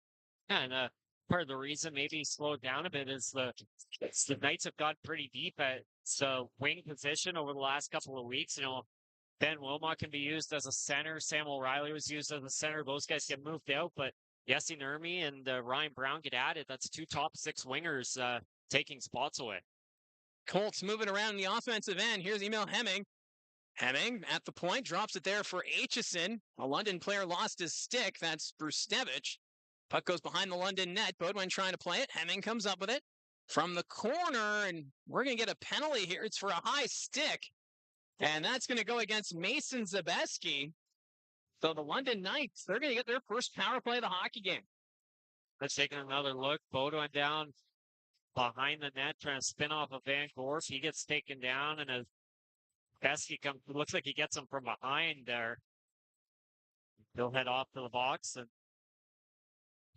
Knights will get to work on their first power play of the night.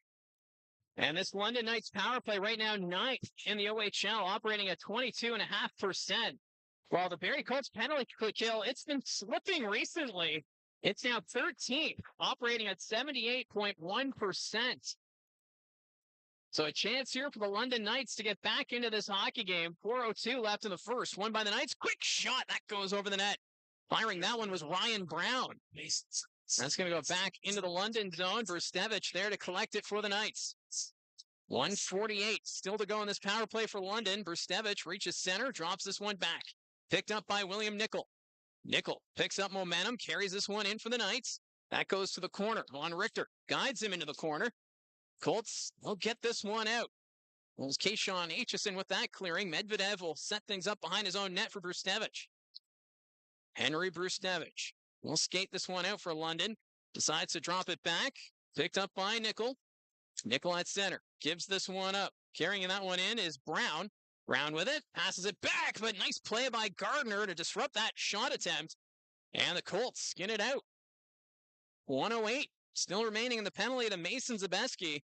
Brustevich will reach the blue line. Drops this one back. Brown again here for London. Drops it back. Here's Nickel. Carries this one in for the Knights. At the line, Eliasson is there. Cover will send it down low to Nickel. Down low, it's Brown. Cover again. Looks across. Sets up Brustevich. Back to Brown. Brustevich, one-timer blocked by Passmore. Puck's at the side of the net. Colts pick it up, and they're going to clear it down the ice. 38 seconds left in the power play for London. Both teams will make changes. Ryan Brown gets to the blue line, looking at his options. Goes back to Brustevich. Back to Brown. Brown, backhand pass. That's taken away. Now a shorthanded breakaway potentially for Brad Gardner. Gardner on net. One-on-one shot. Scores! Brad Gardner, shorthanded goal. And the Barrie Colts, they're now up 3-1. Well, what a turnaround for Barrie after giving up the opening goal on the first shot of the game. Brustevich cross to Ryan Brown. They get in the zone. The pass misses Spancorp. A beautiful play by Carter Lowe, backhanding it up the boards, out back the other way. Gardner's first there. He's able to find the back of the net and make it 3-1. And as always, on a shorthanded goal, no one on the ice is more excited than the guy in the penalty box here in Mason Zabeski. And what a goal there for Brad Gardner. He's been sensational in the shootout all season, so he's had his practice and was able to solve Medvedev. That's now 27 goals on the season for the overage forward. So what a turn of events here in this first period for the Barrie Colts, scoring 3 unanswered against the Knights. Colts send this one down the ice. Zabeski about to come out of the penalty box, so London 0 for 1 on the power play and have given up a shorthanded goal. That's going to be sent deep. Aitchison back to play it for the Colts. Leaves it for Schneid. William Schneid up ahead to Salandra, trying to tip that one forward. At center, it's Schneid. Schneid carrying it in. Drops it over to Zabeski. Zabeski trying to go back to Schneid. It's on net. And Medvedev gets the glove on it. He's going to hold on. But what a change of momentum from puck drop. It felt as though London was controlling the play. They got that goal in their first shot, and it felt like, Barrie was on their heels, but this team, a flip of the switch, and they've got their confidence back and have put up 3 goals. Yeah, they bombed things down. 3 goals, 15 shots, and don't expect them to let off the gas pedal. It's going to be pedals to the metal here for Barrie. They'd love nothing more than to have this game over with by about halfway through the second period. Try and coast to the finish line if they can get this score as high as possible with that big matchup against Brantford. You want to be as rested as possible for that game. Face-off won by the Knights. They get it out to center. Cook chips that one ahead. Hemming to Hanser. Cook got in the way of that. Sends it into the Barrie zone. Cole Emerton to Hanser. Justin Hanser. He'll skate this one forward, trying to go up the middle. That went off a player. Bodwin up to Hemming. Hemming had that between his skates, trying to go back. It's in the corner. After it was Wilmott. Hanser can't keep it in the attacking zone. That's going to go down the length of the ice. Won't be enough for icing, though, as Cole Emerton has to play it. Emerton will set it up. Leaves it for Bodwin. Approaching the final minute of the first period. 3-1 Barrie. Bodwin, he's stopped at the line. Good stick work there by Zakharov. Zakharov drops it back to Cook. Cook sends it over to Zoo. His shot goes over the net. And that one's going to go out of play as Cole Bodwin, you don't see that too often where he loses possession of it and a chance goes back the other way. Well, guess what line that was again? Fourth that line. fourth line. Yeah, Zakharov makes the great play, and then Cook brings it into the zone. Great look there for Zoo. He was inches away from beating Jaswal there to make it 3-2, but big save there to keep this game at 3-1 off the turnover. So face off to the left of Arvin Jaswal. Jaden Newton's going to be tossed out of the face-off dot. So in steps Nicholas Desiderio. Nope. Aitchison says no. He just shoved Desiderio out of the face-off dot for Eamon Edgar. Oh, my goodness. Grustevich keeps it at the point. Desiderio putting the pressure. Wasselin in the corner. Keeps it away from Aitchison. Van Bommel sends this one around. Loose puck picked up by Jaden Newton. Newton along the boards, gets this one out down the ice. Here's Nicholas Desiderio giving chase as the icing's waved off. Desiderio takes the hit. That's going to be sent around. 30 seconds left in the period. Clearing attempt, blocked by Aitchison. Loose puck, Desiderio sends it towards the slot, but it's picked up there by the Knights. Caleb Mitchell will go back behind his own goal, being chased there by Desiderio. Mitchell goes for a skate through center. 15 seconds left. Mitchell dumps this one in, but that's going to be offside against the London Knights. As this fourth line they're getting the job done again. This is the fourth line weekend. Yeah, they get the puck out of the zone, get it back going the other way. Desterio's so excited. He tried to take a face-off he wasn't supposed to take. Saying, hey, I scored a goal. Let me take the face-off. He must have forgotten he had another winger in Edgar that's a traditional center. Hey, whatever works.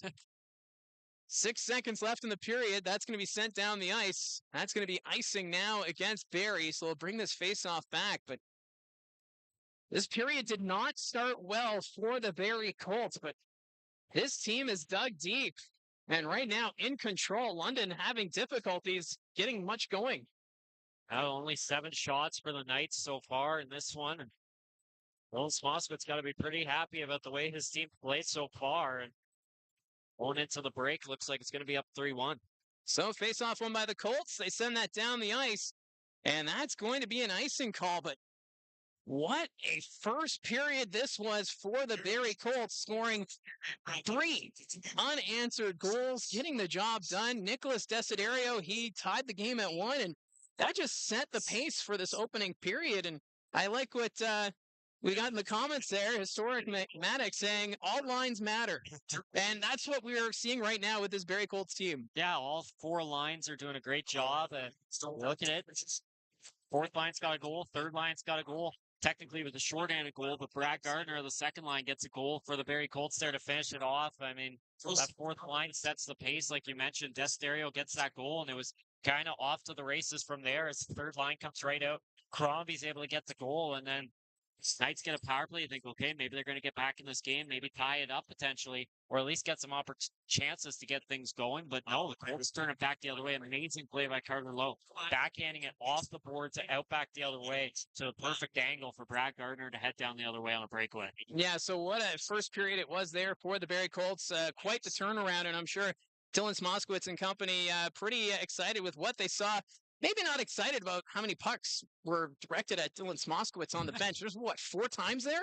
Well, I think that's why they scored so much. They realized their coach was going to be pretty mad at them if they keep trying to hit them. But maybe that's the deal. As long as you score, you get to hit me with a puck. I don't know if he wants to agree with that one.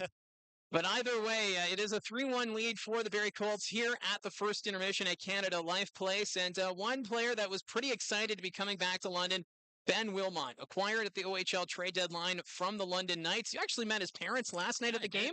Yeah, I did. They came up and introduced themselves to me. It was really nice to see. Got a picture with them, and very nice people. And yeah, talked to Ben about that before the interview. He got really excited again over that.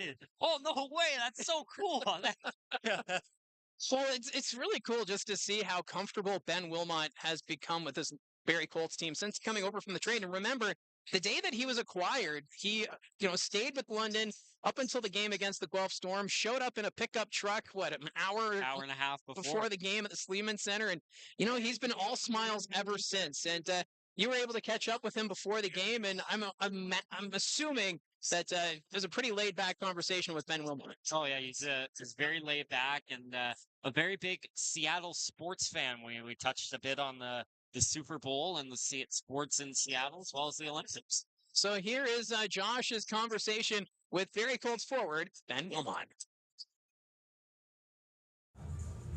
Well, joined by Colts forward Ben Wilmott. Ben, obviously a big weekend for the team, but especially for you returning here to London. What are you feeling coming into this game? Yeah, it's super exciting to be back here in this building and play against a lot of guys that I'm really close with. But, it's just another game, so try and put our best foot forward and just have a lot of fun and hopefully get the 2 points. Now, I know you have some family in town here this weekend. What's it been like having them here? Yeah, it's been great. I'm so lucky that they're always there to support me every step of the way, and it's awesome for them to be in the building tonight and then the other games this weekend, so it's been a lot of fun. What's the experience been like over the last couple of weeks getting with the Barrie Colts, getting to know your line mates as well? It's been awesome so far. They made it really easy for me coming in, and they've been super supportive and welcoming, and it's been a great time so far. Now, you're from Seattle, Washington. Are you a big Seahawks fan? Was that a big celebration for the Super Bowl? Yeah, I was really pumped when they won. It was awesome. I was following them throughout the season, and it's really exciting that they won the Super Bowl. I was watching the one against the Patriots where they threw that pick on the goal line, and I cried myself to sleep that night. So it was nice to see them win. Now, are you a fan of all the Seattle sports teams, or do you switch it up among the big four leagues? I grew up a Canucks fan because Kraken are a newer team, but I'm mostly a Seattle fan besides the Vancouver Canucks. Now, Winter Olympics going on. Have you been following much of that at all? Yeah, I've been watching, Canada with a big win against Finland this morning, so that was really cool to see. And yeah, it's a lot of fun watching the best on best hockey. Do you guys got any bets going with the Canada-U.S. potentially happening? I know U.S. is up 5-1 right now, so it looks like that's going to happen. Yeah, a couple guys are saying, I think Cash and Sally have a bet where, if whoever wins or loses, they have to wear the opposite jersey to a game. So we got a lot of fun stuff going on for that.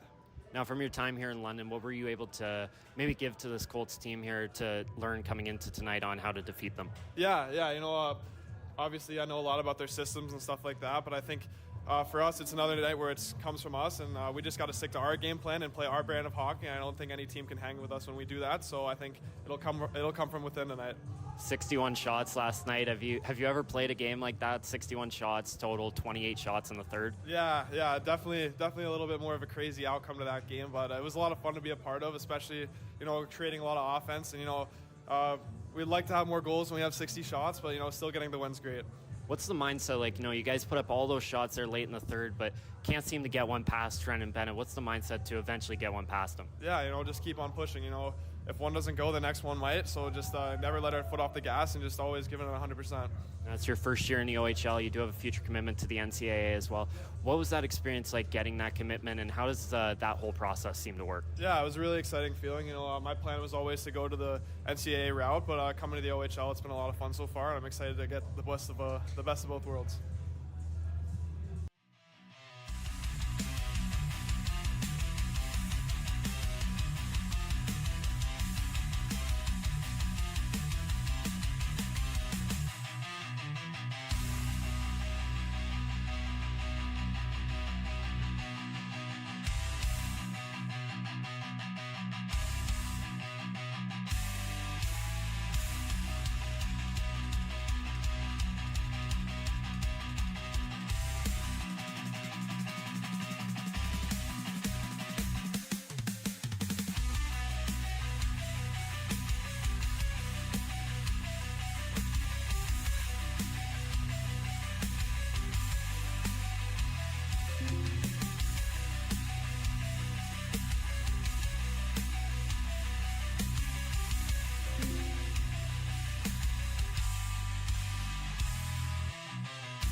So at the first intermission, it's a 3-1 lead for the Barrie Colts over the London Knights. It's been an entertaining opening 20 so far between these two teams, but just a reminder, we do have the chat up and running.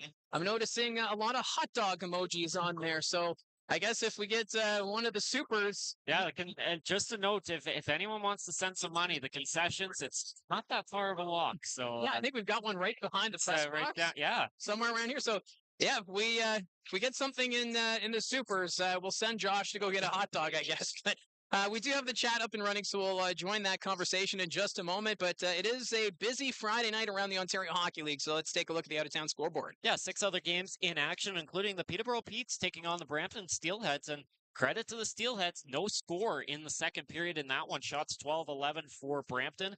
Now, there is a lot of score in Erie as the Otters have a 3-2 lead on the Oshawa Generals after the first period there. The big matchup of the night, in my opinion, Windsor-Kitchener. Big matchup in terms of points. No score after the first period, and now on Kitchener at 3 power plays weren't able to capitalize there. The Ottawa 67's up 2-0 on the Niagara Ice Dogs. The Ice Dogs going through a really tough time as of late. In Ottawa, they've lost 3 in a row, so obviously wanting to get things back going. This is a bit of a surprise. Kingston up 3-0 on the North Bay Battalion through one period of play, so a really strong start. And then 4-1 for the Sioux over the Sarnia Stink. And Marco Mignosa, he just continues on trucking. I mean, they've had a lot of injuries, but Mignosa's the one guy. He's stuck in the lineup. He's been one of the best players in the OHL this year. Yeah, it's been quite outstanding to see what Mignosa has been able to do with the Sioux Greyhounds. And of course, Barrie Colts fans wanting to keep an eye on that Ottawa 67 game, as right now we still have that battle for top spot in the Eastern Conference. Coming into tonight's game, the Barrie Colts 4 points back of the Brantford Bulldogs.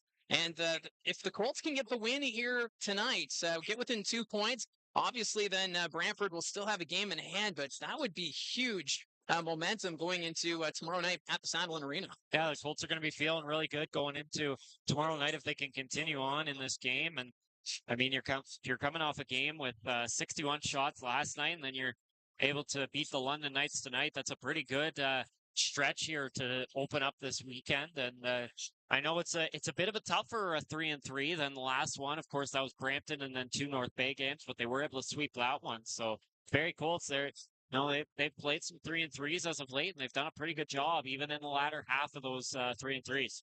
And just looking at the conversation, we're seeing Historic Fanatics saying Ben is pure gold. Very nice person and plays with heart. Also adding great answers. Number 53 is the real deal. What a steal for the Colts. And yeah, since the trade deadline, we weren't really sure what to expect with Ben Wilmott, but apparently he was one of the guys that the Barrie Colts circled as wanting to acquire at the OHL trade deadline. I know there was a lot of speculation about maybe the Colts trying to bring in a player like Kieran Walton, but it feels as though Ben Wilmott is more of that player that fits the style that Dylan Smoskowitz and company really trying to employ here with that physical play and also with that forecheck. Yeah, he's done a great job. I mean, looking at the Barrie Colts 2 top lines, you got Baudouin and Hemming, you got Gardner and Salandra pretty much kind of put in and locked in there. And then you got the left wing side's kind of wide open. And Ben Wilmott came in, he played on the top line for a while, made that line look amazing. Then Dylan Smoskowitz says, all right, we're struggling through 2 periods here against Flint. Let's move Zabeski up top. Let's move Wilmott to line 2. And those lines have stuck, not because maybe Baudouin and Hemming are playing better, but because the second line's playing better, because Ben Wilmott's just adding something different to that second line and making them look even more impressive. It only took 4 draft picks plus the rights to William Moore, who was never going to play for the Barrie Colts and more than likely will never play for the London Knights. So just flipping his rights around the 2 teams, going back and forth with those. And then 4 draft picks, of course, for Ben Wilmott. He's just been a great success for this Barrie Colts team so far. Yeah, and he just seems like such a fun guy. And even just talking about the sports, Seattle sports scene, I like that little tidbit. You said that he's a Vancouver Canucks fan because the Seattle Kraken still kind of new, but he has that passion. He's a laid-back guy, and he fits in with this crew, and that's what you really want. You want that chemistry both on and off the ice, and that's exactly what you get with a player like Ben Wilmott. And even for guys like Zabeski and Von Richter have also fit in quite well since that OHL trade deadline. Yeah, I think the best part of the interview, hands down, is when he said Yeah, I was really excited when the Seahawks won the Super Bowl. Last time they played New England and threw that pick on the goal line, I cried myself to sleep that night. So some brutal honesty there from Ben Wilmott. But yeah, like you mentioned, I mean, all three guys have just fit in immediately. And Cole Baudouin said in our interview last Monday in Ottawa, I mean, they fit in and they played their roles perfectly. They each have a different role, whether it's checking, whether it's scoring, whether it's defense, anything like that. They've all come in and fit in really perfectly. I mean, Parker Von Richter, he's had a couple of really nice goals on the offensive side. He comes back the other way, does a really good job defensively. And guys like Wilmott, Zabeski, and Von Richter, all three of them really have added another dynamic as well to the power play. Dylan Smotswitz's been able to move around Von Richter and Emerton on those two units, kind of switch things up. And then Zabeski and Wilmott have also been added to the two top units there and have both made them each better. And it's kind of led them to talking about, hey, we have two top units here on our power play. And Liam pointing out that we need a blimp, maybe two that can fight. And you know what?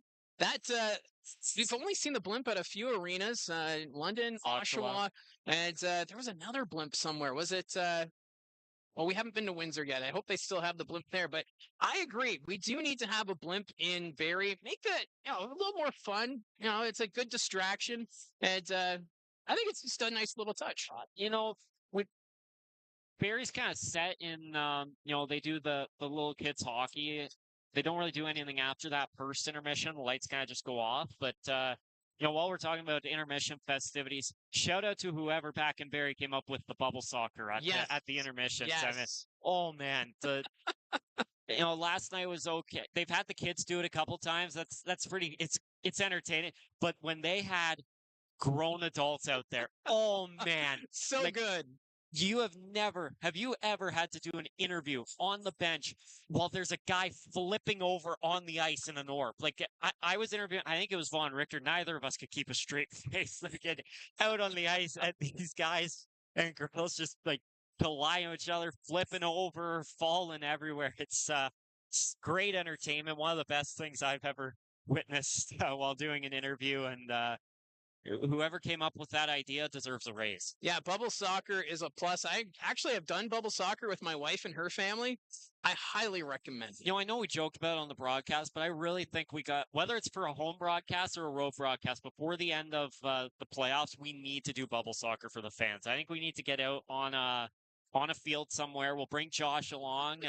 If Gene doesn't, producer Josh. If Gene doesn't want to come, we can get Thomas to fill in on a day Thomas is here. Yeah, we'll get Thomas West to come, and we'll just find a field and we'll play bubble soccer for however long. If we do the bubble soccer, I think we would have to get video footage of it. That's what I mean. We'll get video footage. We'll post it here. We'll post it on the Rogers broadcast. We'll get it everywhere. And I don't know. I mean, if you and I are a team, I think we do pretty good against those guys. You know what? You're onto something. Yeah. I think we may have to do the bubble soccer with the Rogers TV crew. Yeah. So that's about 2 minutes away from the start of the second period. It's 3-1 right now for the Barrie Colts here at the first intermission. We're continuing our conversation here with the chat. I know we got a little off topic with the bubble soccer, and I see that where'd it go? Liam saying no, it should be Rogers crew versus Barrie Arena crew. There you go. Well, how about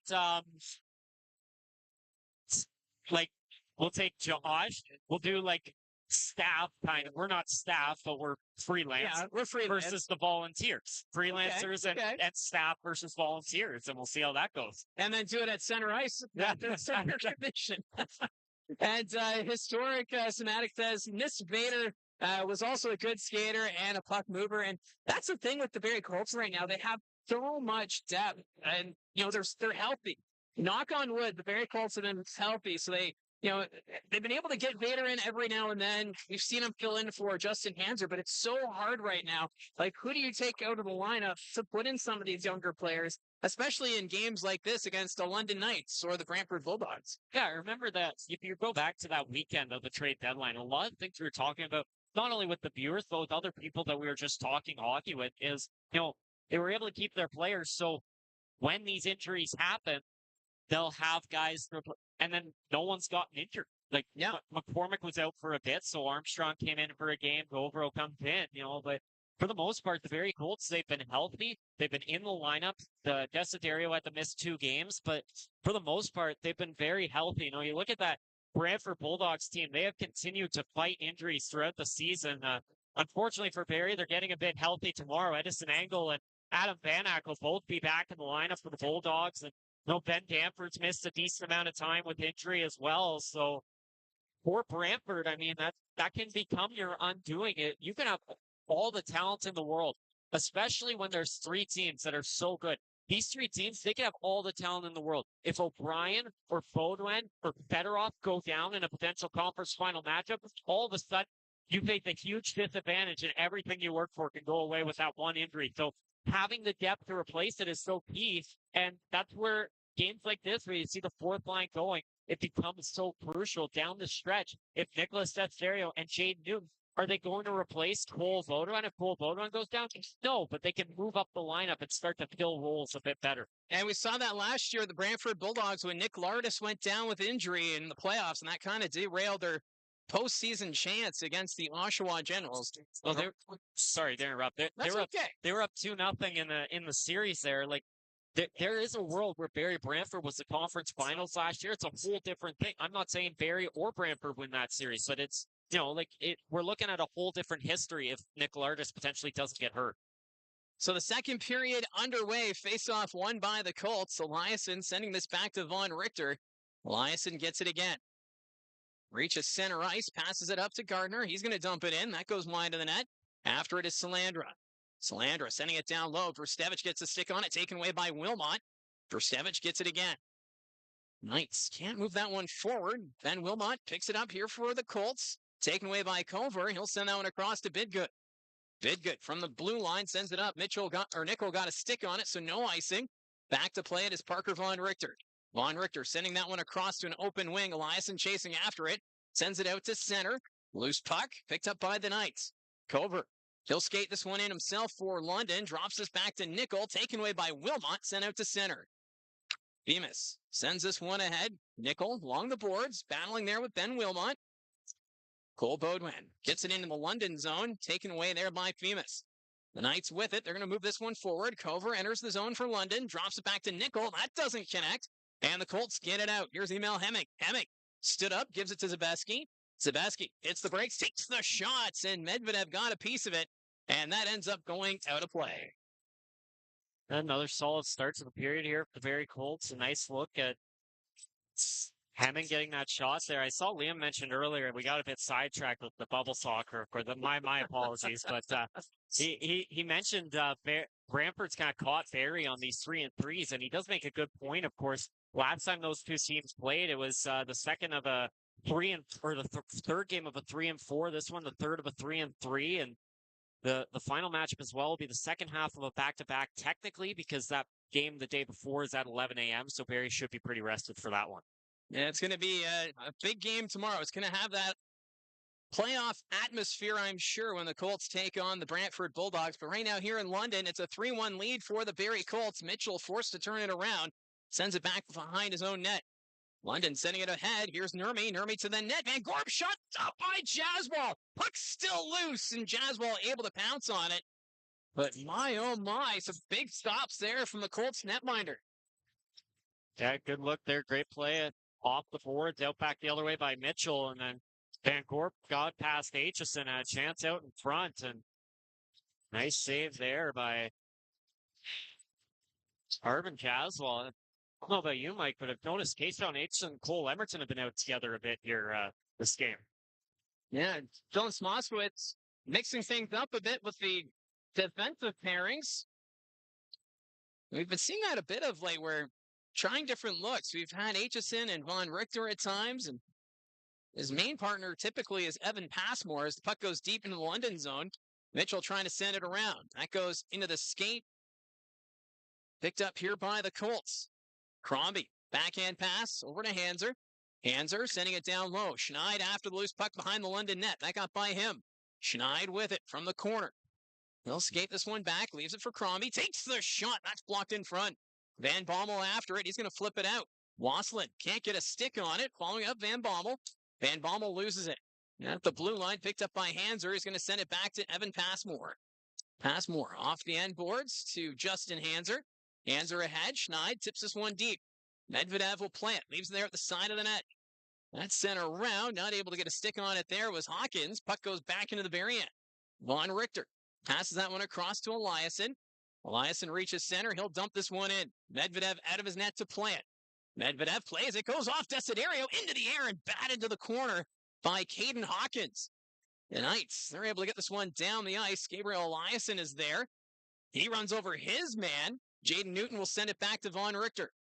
Parker Von Richter ahead for Newton. Newton's going to dump this one in. Around the boards it goes. Medvedev slows it down. Funk after it. Taken away here by Desiderio. He's hit hard into the boards. That's Cook who threw that hit. Desiderio is still trying to play it. Puck's picked up by Cook. Newton gets a stick on it. Comes to the point. Knights will get it out. Skating it forward is Brody Cook. Cook skates this one in, but that's knocked off his tape by Von Richter. Von Richter sending it back to Eliasson. Gabriel Eliasson, he's going to go for a skate. Up ahead. That's sent deep. Medvedev out of his net to play it. Gives that one up to Jacob Zoo. Up ahead to Sokolovsky. Sokolovsky to Zharkov. He's trying to take it away from Emerton. Emerton, backhand pass. Quickly over to Joe Salandra. He loses an edge. Gets this one out to center. Knights weren't able to take advantage of that chance. Salandra stood up there by Cook. Zakharov to the net, trying to jam it. Jazz will have the pad down. Puck's loose, knocked to the sideboards. Zoo, he'll play it there. Zakharov trying to get to it, ends up behind the Barrie net. Clark takes the hit. Cook from the boards just throws it towards the net, but that misses. Jacob Zoo gets it in the corner. He'll pass this in front, stopped by Jazzwall. Point blank was Brody Cook. Colts get it out to center. Brad Gardner with it. Long pass across. Reaching for it was Wilmott. But that's going to be an icing call against Barrie. Oh, great look there. 5-1 the Knights. And Colts fans, those are my friends, Mike. Oh, those are the ones that saw those you are in the ones Brampton. that saw me in Brampton. And that's why I pointed out the Dermott jersey. I see them all the time, and they told me they'd be here. Well, looking at the crowd, I believe they're right across from us behind the players' bench.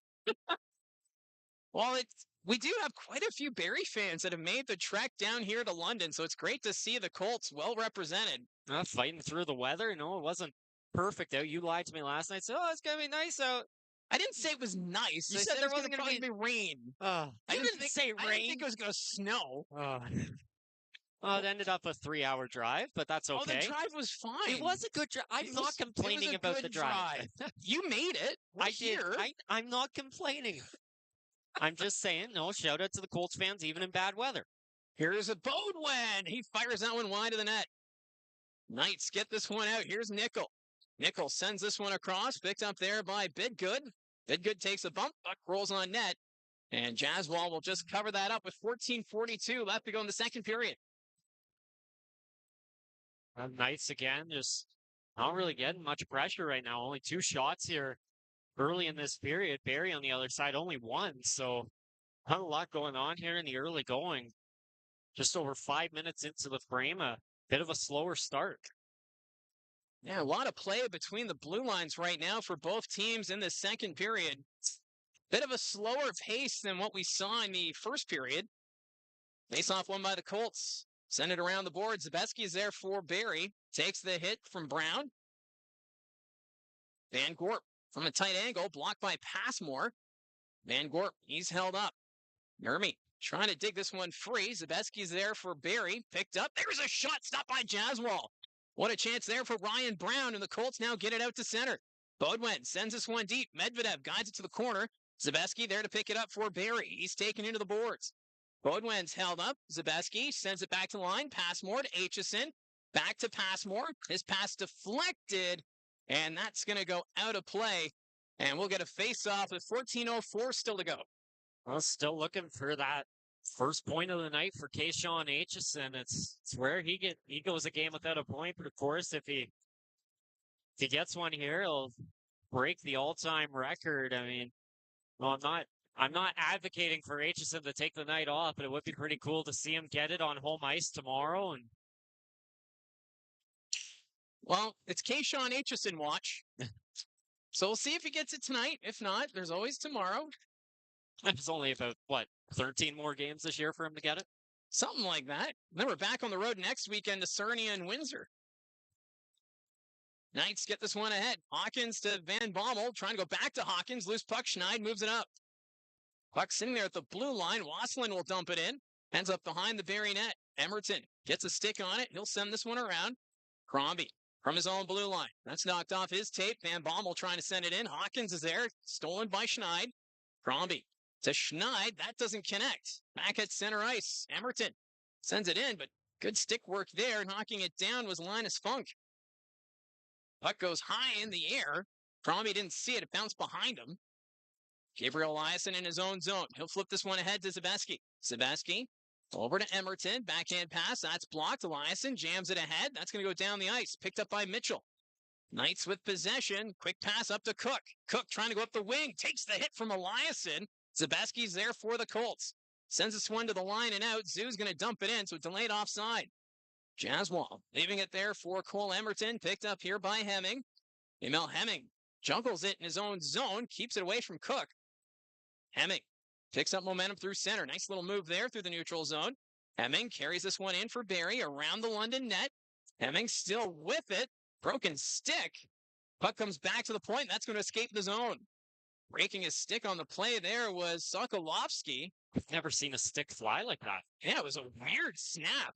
Now Hemming loses his stick as the Knights carry it in. Backhand. That goes wide.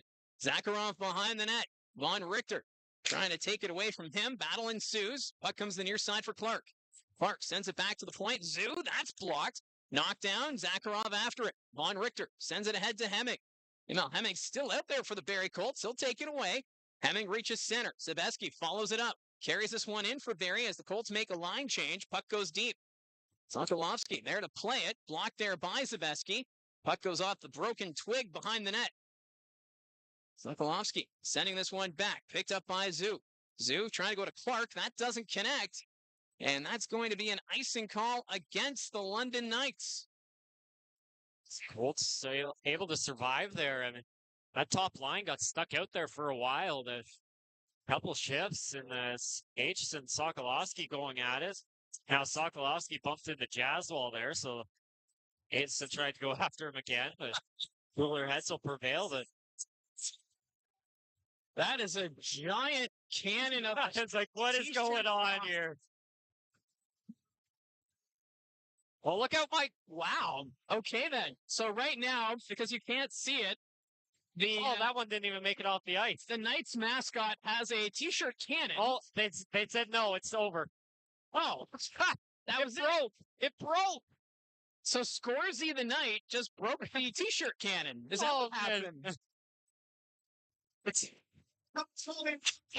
They're gone. That's it. It's over. There was a guy beside Scorsy, and he just got turned and looked at someone and went, "No, it's over. It's done. We're out." That was hilarious. I've never seen that at a TV timeout. I mean, all the lights went off and they came flying out. They got one all the way up here. Like if they were on with us, I would have been able to catch it, but they were over there, and then the next one didn't even make it out, and I was like, okay, guys, shut it down. Yeah, it's over. We're good. Well, when you leave a mascot with a T-shirt cannon, that's what happens. So it's the second period, 11:42 left to go. Face-off coming to the left of Medvedev. Brad Gardner is having words with the linesman, getting ready for this face-off against Braden Clark. Face-off won by the Knights. Sokolovsky will send this one around. Aitchison trying to keep it in the attacking zone. That's batted out to center. Passmore sends this one deep. Medvedev out of his net to play it. Medvedev turns it over, nearly gave it right to Wilmott. And Wilmott kind of juggled it, and the Knights get it out. That's going to be another icing call. So London still can't make a line change, and they'll bring this one back. And Knights now on the other side of things getting stuck in their own zone. That fourth line that had a great start to the period, but stuck in their own end now. Big moment here, obviously, against the second line. Aitchison out there as well. So face off to the right of Medvedev, won by Wilmott. Back to Aitchison. Here's Evan Passmore. Passmore shot deflected, hits the side of the net. That was Wilmott who got a piece of it. Knights get it to the line and out. London wanting to make a line change. That puck won't be enough for icing. Joe Salandra back to pick it up. Salandra with some momentum. Reaches center ice. He'll dump this one in. Puck going towards the net. Burstevich comes up with it. Goes to Femus. Gardner didn't get all of that.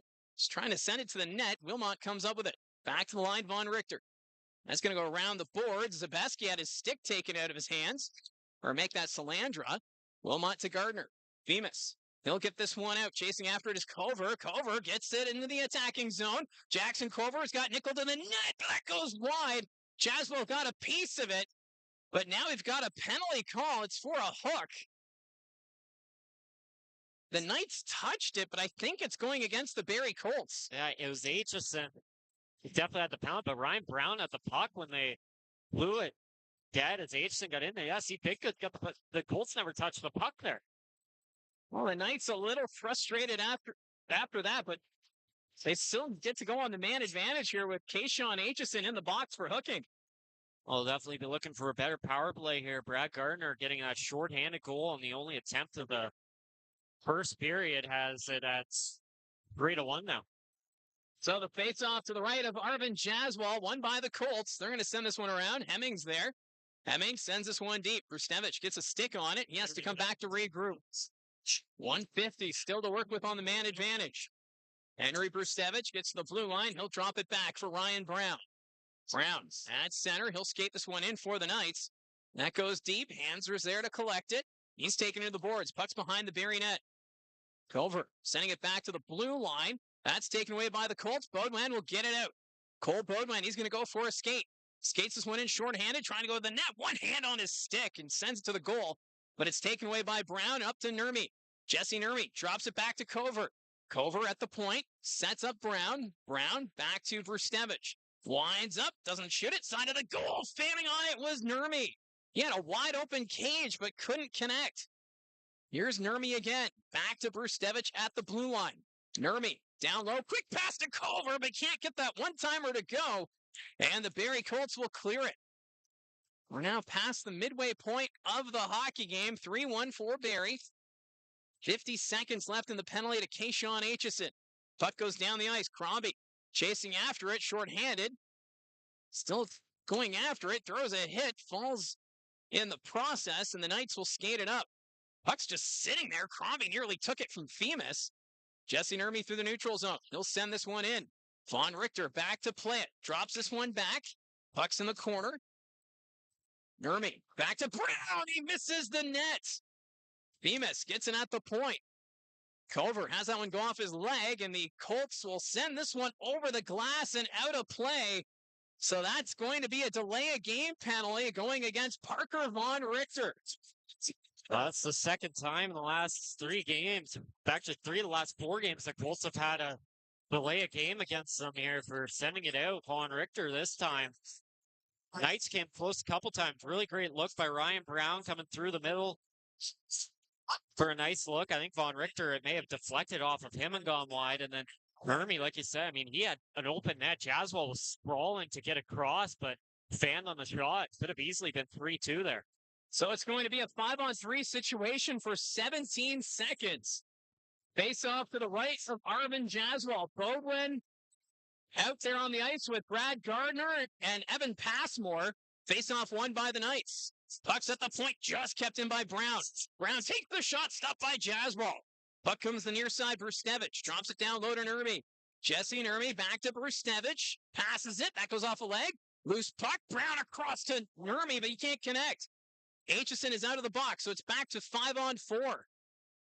Still power play for a minute and a half here for the London Knights. Brustevich down low, Nurmi. Into the middle, getting a stick on it is Gardner, and that's going to escape the zone. Brad Gardner already one shorthanded goal tonight. Ryan Brown skates it in for London. Trying to pass it across. Nickel was in the way. William Nickel has that one knocked away from him by Passmore. Loose puck after it is Gardner, and he'll get it down the ice. Barrie Colts changing the penalty kill unit with 1:08 left to go in the man advantage for London. Loose puck, Joe Salandra after it. Salandra's got Carter Lowe in front of the net. Lowe with the backhand. Ends up going in the air. Knights pick it up. Nurmi didn't get all of that pass attempt. London right now scrambling. Knights pick it up their own blue line. Skating this one ahead. That's Bidgood.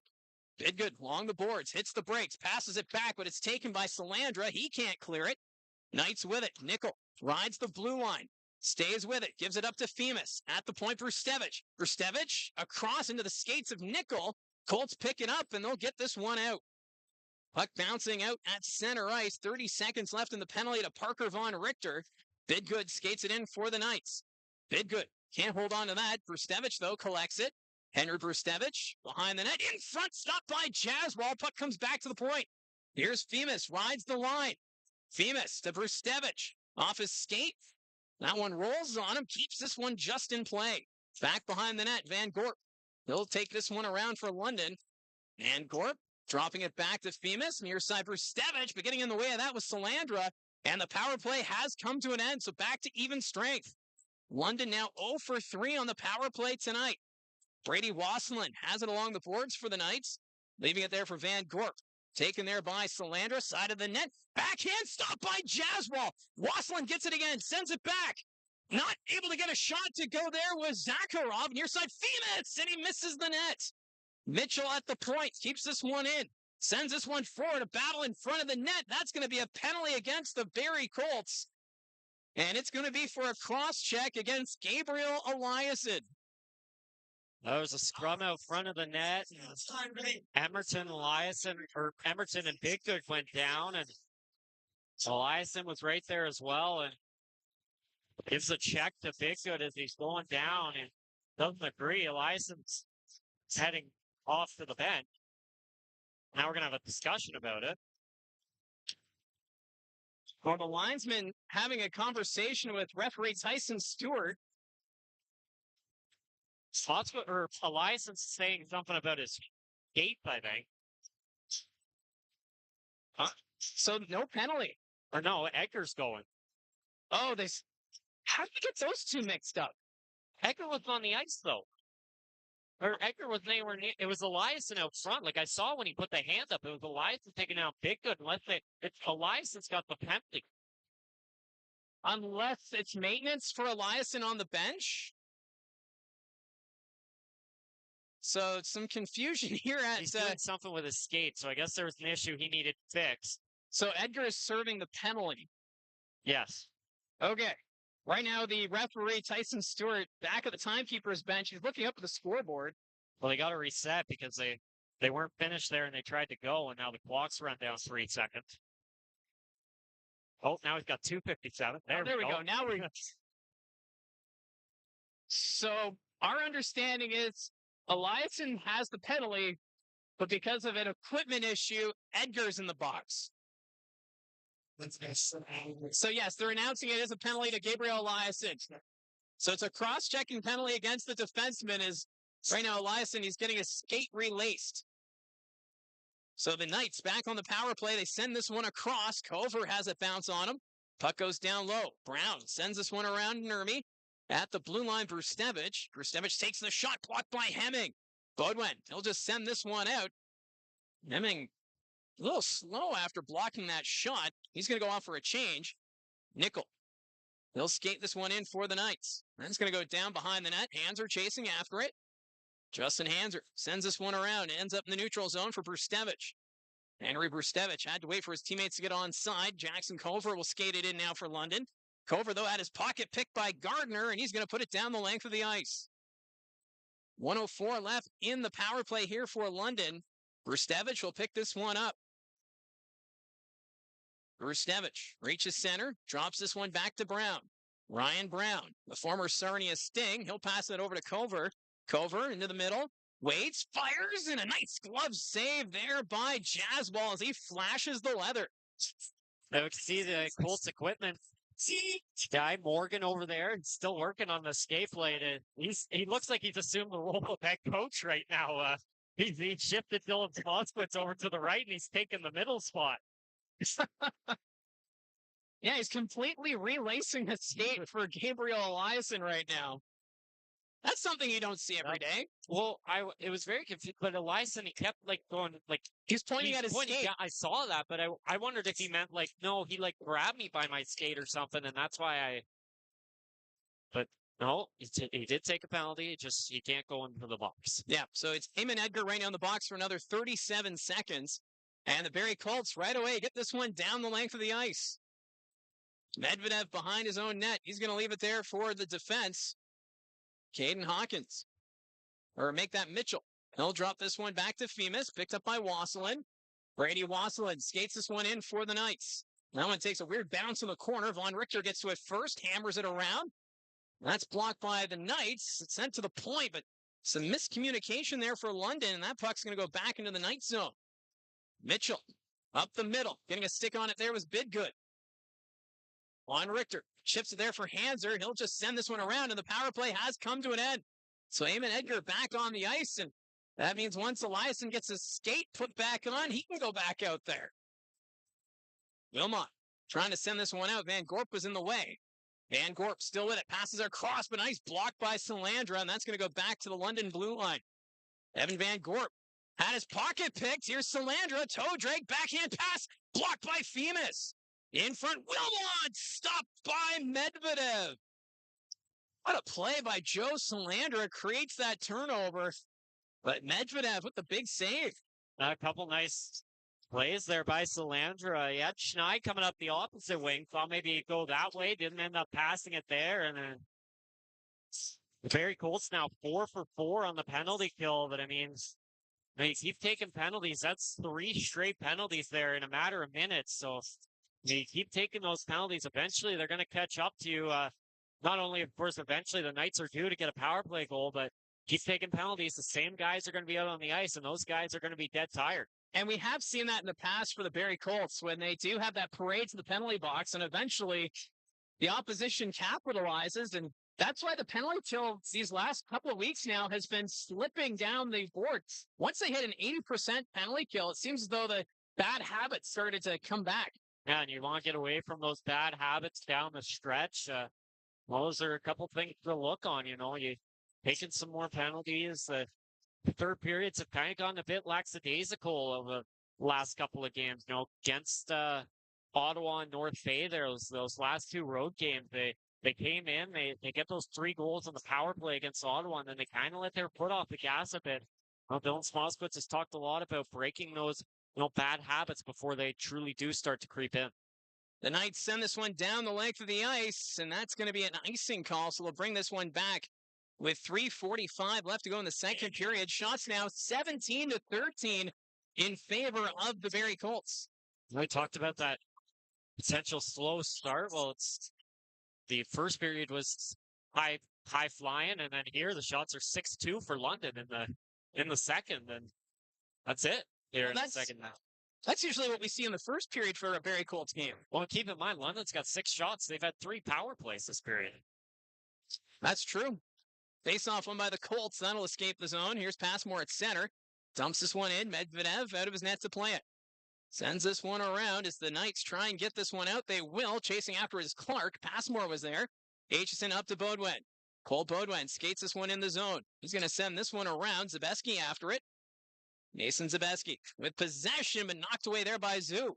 Jacob Zoo chasing after it. Hemming cuts him off. And we're going to get a whistle here. Another penalty. They're going to call a holding the stick on Emil Hemming as he was trying to protect that puck from Jacob Zoo. And the parade to the penalty box continues. Zoo looking to go back the other way, and Hemming gets the hand in there all over the stick. Again, the Barrie Colts, like we just talked about, right back to the penalty box. That's now 5 straight penalties against Barrie. Remember, they got the opening power play of this game, so. Well, it's going to be another power play here for the London Knights. Face-off coming to the right of Arvin Jaswal. It's going to be William Nickel taking the face-off against Brad Gardner. Face-off won by the Colts. Eliasson will send this one around. Here's Carter Lowe. Lowe takes his time. Now he's going to send it down ice, taking more time off this London power play. 150 still to work with. The Knights moving this one up. Rustevich nearly lost it to Gardner. Drops it back to Nickel. William Nickel's got speed. Carries this one in. Knocked off stride there by Von Richter. Puck goes to the corner around the boards. Picked up here by Brad Gardner. He's just going to clear it down the ice. Gardner was at the end of his shift, so he's going to go off for a change. Power play now down to 1:25. Rustevich skates this one out for London. enters the attacking zone. Nice move by Brustevich, but then skated into Von Richter. Von Richter had his stick tied up. Play continues. Nickel sends it down low. Femus. Or make that Nurmi. Picked up there by Von Richter at the line. Kept in by Brustevich. And his shot on net. And Jaswal saw that one all the way as he gets the glove on it. The Knights, that's only their third shot this period on the power play, despite all this is now their fourth power play of the period. So, the Barrie Colts team say at one point, they're taking a lot of penalties, but the penalty kill, they're getting the job done and saving the guys taking the penalties. Well, they're getting the job done so far, but they still have 1:04 remaining in the penalty to Emil Hemming. Femus off the point. His shot deflected wide of the net. Zaveski trying to get a stick on it. Battle in the corner. Bidgood sends this one around to the point. Femus keeps this one in. Knocked down there by Aitchison. Crombie clears this one down the ice. That'll go deep. Brustevich has to come back to play it. 43 seconds left in the penalty to Emil Hemming. Under 2 minutes remaining in the second period. Brustevich carries this one in. Skates into Aitchison. Puck rolls to the corner. Passmore is there for the Colts. Wasselin can't get a stick on it. And again, the Colts just get this down the ice. The London Knights struggling to get something going here on this power play. Skating it up, Andoni Femus. Femus drops it back. Mitchell carries it in for London. Gives it up to Wasselin. He's going to send this one around. Here's Clark. Clark in the corner. Clark still with it. Sends this one back to Mitchell at the point, but he can't keep it in. So the power play about to expire here. Hemming ready to come back on the ice. So the London Knights now 0 for 5 on the man advantage. Wasselin in the neutral zone. Facing pressure there from Emerton. He's going to dump it in. Around the boards it goes. Desiderio out there on the ice. Haven't seen much of the fourth line here for the Barrie Colts in the second period due to all the power plays. Knights turn it over. Picked off by Desiderio. Puts it to the near corner. Mitchell comes up with it for the Knights behind the net. Up ahead to Bidgood. Bidgood's going to take it around his own net. Down to 45 seconds left in the period. Bidgood dumps this one in. Jaswal out of his net to play it. He'll continue it around. Emerton gets it out to center. Mitchell was there. He'll put this one across. Picked up by Cook. Cook winds up. His shot stopped by Jaswal. Goes in the air and over the net. Cook runs over. Looks like Von Richter. We got a delayed penalty call coming. As now we've got Hanser and Van Bommel. Van Bommel looked like he may have taken a bump to the face from Justin Hanser. I think it was just one penalty right now called to Cook. As Aiden Cook, or Brody Cook right now just showing his frustrations here. That was Desiderio that ended up down. As we'll head to the box here to have a quick discussion about it. Pretty easy to call that one. Desiderio was down the corner. The Colts will get their second power play of the evening. It is only for 2 minutes. So this Barrie Colts power play brought to you by Frontline Hockey Apparel. You can find them at frontlinehockeyapparel.com. So the Barrie Colts right now 0 for 1 on the power play tonight. We'll see if they'll score on the power play before the end of this period or it'll carry over into the third. So we only have 22.8 seconds remaining. Face off to the right of Medvedev. Won by the Knights. Picked up here by Van Gorp. Van Gorp gets this down the ice. Back to pick it up is Emerton. So it's a checking to the head penalty issued to Brody Cook. As the Colts skate this one in. Here's Cole Baudouin. Baudouin up the middle to the net. Stopped by Medvedev. Hemming trying to put it out in front. Puck goes off the back of the nets. And that will do it for the second period of play. So this power play will carry over into the third period. As the London Knights, they had all the power play time, but not able to take advantage of their opportunities there. As the Colts just penalty after penalty. We had a delayed game. We had the trip, the cross-check, but the Barrie Colts shutting things down with that penalty kill. Yeah, the penalty kill was Barrie Colts saving grace there in the second period. I mean, the Knights could have easily taken over that game and gotten right back into it. This game probably could be tied, maybe even the Knights out in front, but Colts shut him down on the penalty kill and only 3 shots back the other way. I'm sure Dylan Smoskowitz, it'd be interesting to be in the room there for that conversation. 3 shots, 4 penalties, probably wants a bit of a better third period, but you come out, you got a minute 38 here on the power play, a chance to make it a 3-goal game. It's going to be a huge power play coming up for Barrie. Yeah, so just one more period to go in this hockey game as they're right now in the middle of that 3-3 weekend. So, we haven't seen a whole lot of that fourth line in that second period, but you got to wonder, once this power play does expire, does Dylan Smoskowitz just kind of roll a little bit more with that third and fourth line, rest up the top 2 lines to prepare for tomorrow's game against Brantford? Yeah, it could be interesting to see. If they're still getting the job done, then you might as well. I mean, things get tight and it's a 1-goal game late. I can assume that Baudouin, Hemming, Aitchison, those guys are going to be coming over the bench. But yeah, I mean, the third and fourth line, not only are they playing good, but they're rested. Like you mentioned, the fourth line barely got out there that period, not because Dylan Smoskowitz doesn't want to play them, but because there were so many penalties, and off that line, only Jaden Newton's a penalty killer for the Barrie Colts. So yeah, they're pretty rested here going into the third period, and it could be a period for them to take over. So here at the second intermission at the Canada Life Place, Barrie Colts up by a score of 3-1 on the London Knights. So we'll take a break, and we'll join Terry Doyle with the OHL News. And when we return, we'll take a look at the out-of-town scoreboard, and we will also check in with the chat.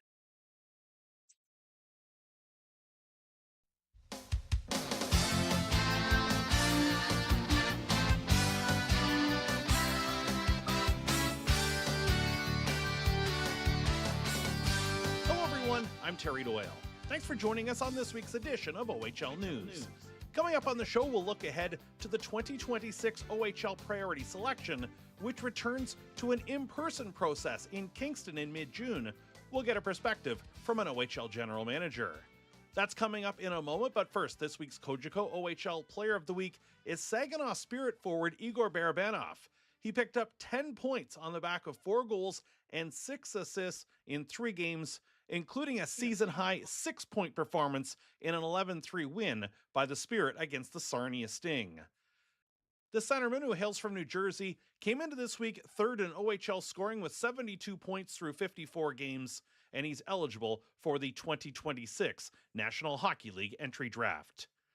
Meantime, all OHL eyes will be on Kingston in mid-June as the OHL Priority Selection returns to an in-person process beginning on June 12th. General managers are certainly very busy getting set for it, including Sarnia Sting GM Dylan Sika. Here we are, we're in mid-February. The OHL draft would normally be about mid-April, but this year moved to the 12th and 13th of June. I'm sure at this point, though, doesn't necessarily change the player evaluation process. No, we're knee deep in it right now. Playoffs are kicking off. The U.S. programs and their decisions and their playoffs are on full force right now too. And yeah, with the delay to June, it's a bit of an adjustment to our regular, scheduling process. Probably we have to negotiate more with our families than anybody else. But I think we believe it gives us a chance to do some different forms of evaluation, get to know the people, the families a little bit more. Usually it's a little rushed. There's a freeze in the interactions you're allowed to have with families, typically in around mid-March, the OHL Cup, and then you're rushing into the draft. I think this year we're really excited to kind of have the extra time to do some more different varies of evaluation. So the in-person will be fun. It's been a while. The city of Kingston, I know, is excited to have us, and we'll be ready to go by then. As you go through, and you mentioned talking to players, talking to families, I know, going way back, one of the reasons for April was to maybe, jumpstart some situations, to get ahead of some situations. Now with June, it sounds like indeed it'll be sort of that longer runway to have those conversations, maybe bring some players into Sarnia, for example, show them around even more. Yeah, that's the whole plan. And we've always done that, but we'll have more opportunity to do so. Maybe, we'll actually have families come in and spend longer than just the 45 minutes to an hour or so an afternoon with a group of them. So I think it'll be an adjustment, no question, but the entertainment side of it is something we have to be very cognizant of, listening to Brian and Crawford and his team and the way some things have been looked at differently. we're going to embrace it. I think it'll make for an exciting June for sure. I know some of the logistics are still being worked out, but from your, previously since going back to 2001, I know the teams were around their own sort of war rooms, as they call it, in their arenas or sometimes in a hotel banquet room, depending on each city's situation. Right now, what's the plan for the Sarnia Sting come mid-June? We'll be on the draft floor for the Friday night, which looks like the first round. The rounds 2 through 15 will go the next day. Our plan is to be on the floor. We'll have to be on our best behavior. Obviously, the eyes and ears will be in full force, which is fine. We watched the NHL draft, have participated in that over the years, so you have a good feel for it. But no, our plan is our full staff will come in and we'll essentially be status quo. We would normally be in a boardroom where the conversations flow and it gets a little heated from time to time. So that'll have to take place before we sit down at the table. But really excited for the opportunity to go through it. And that's what I was going to ask. Obviously, all 20 teams were in their own confined space. So you could have that maybe in the 5th round, that maybe heated conversation or a enthusiastic conversation, we'll call it, or maybe, 3 scouts want this player, 3 scouts want that player. You're listening to both. Is it a case now where, because teams have their draft list, and if there's 300 players being chosen, you've got that list. Is it going to be one of those more preparation because you can still have those conversations, but maybe a little quieter and maybe stick to your list a little bit more?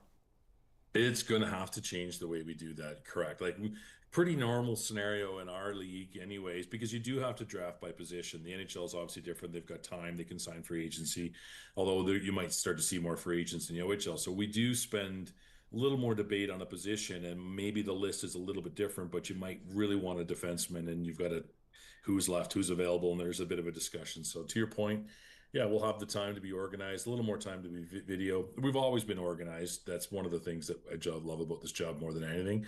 But I think to your point, we'll probably have to be more prepared. Really interesting scenario that's brewing too is potential to trade within the draft. Would allow us to trade up if we're really excited about a certain player, or maybe trade backwards. So I don't know. We'll navigate it together for the first time. I'm looking forward to it. It should be very interesting. That was the area I was going to go, that, all of a sudden a GM from another team wants to make a phone call to you or wants to come over and tap you on the shoulder. I've got to think a little different now, where, of course, before, people not aware, once about 24 hours before the draft, you couldn't trade any more picks. Everything was locked down. Now that's going to be open. Are you kind of going through scenarios in your head like, okay, am I going to get a tap on the shoulder from a GM from another team? Or am I getting that phone call? I'm sure you're thinking ahead, how's that going to work out? Well, I've watched Kevin Costner's draft day a few times recently, so the plan is to trade all the way down and all the way back up, and generate as many assets as possible along the way. We're an organization that, as you know, needs the assets. We need young players, but we really need the assets to make some runs here. So we'll see. We'll be creative, I'm pretty sure. I've seen that movie a few times. Seems like I've seen it 2 or 3 times while on an airplane. It's a good airplane movie from that standpoint.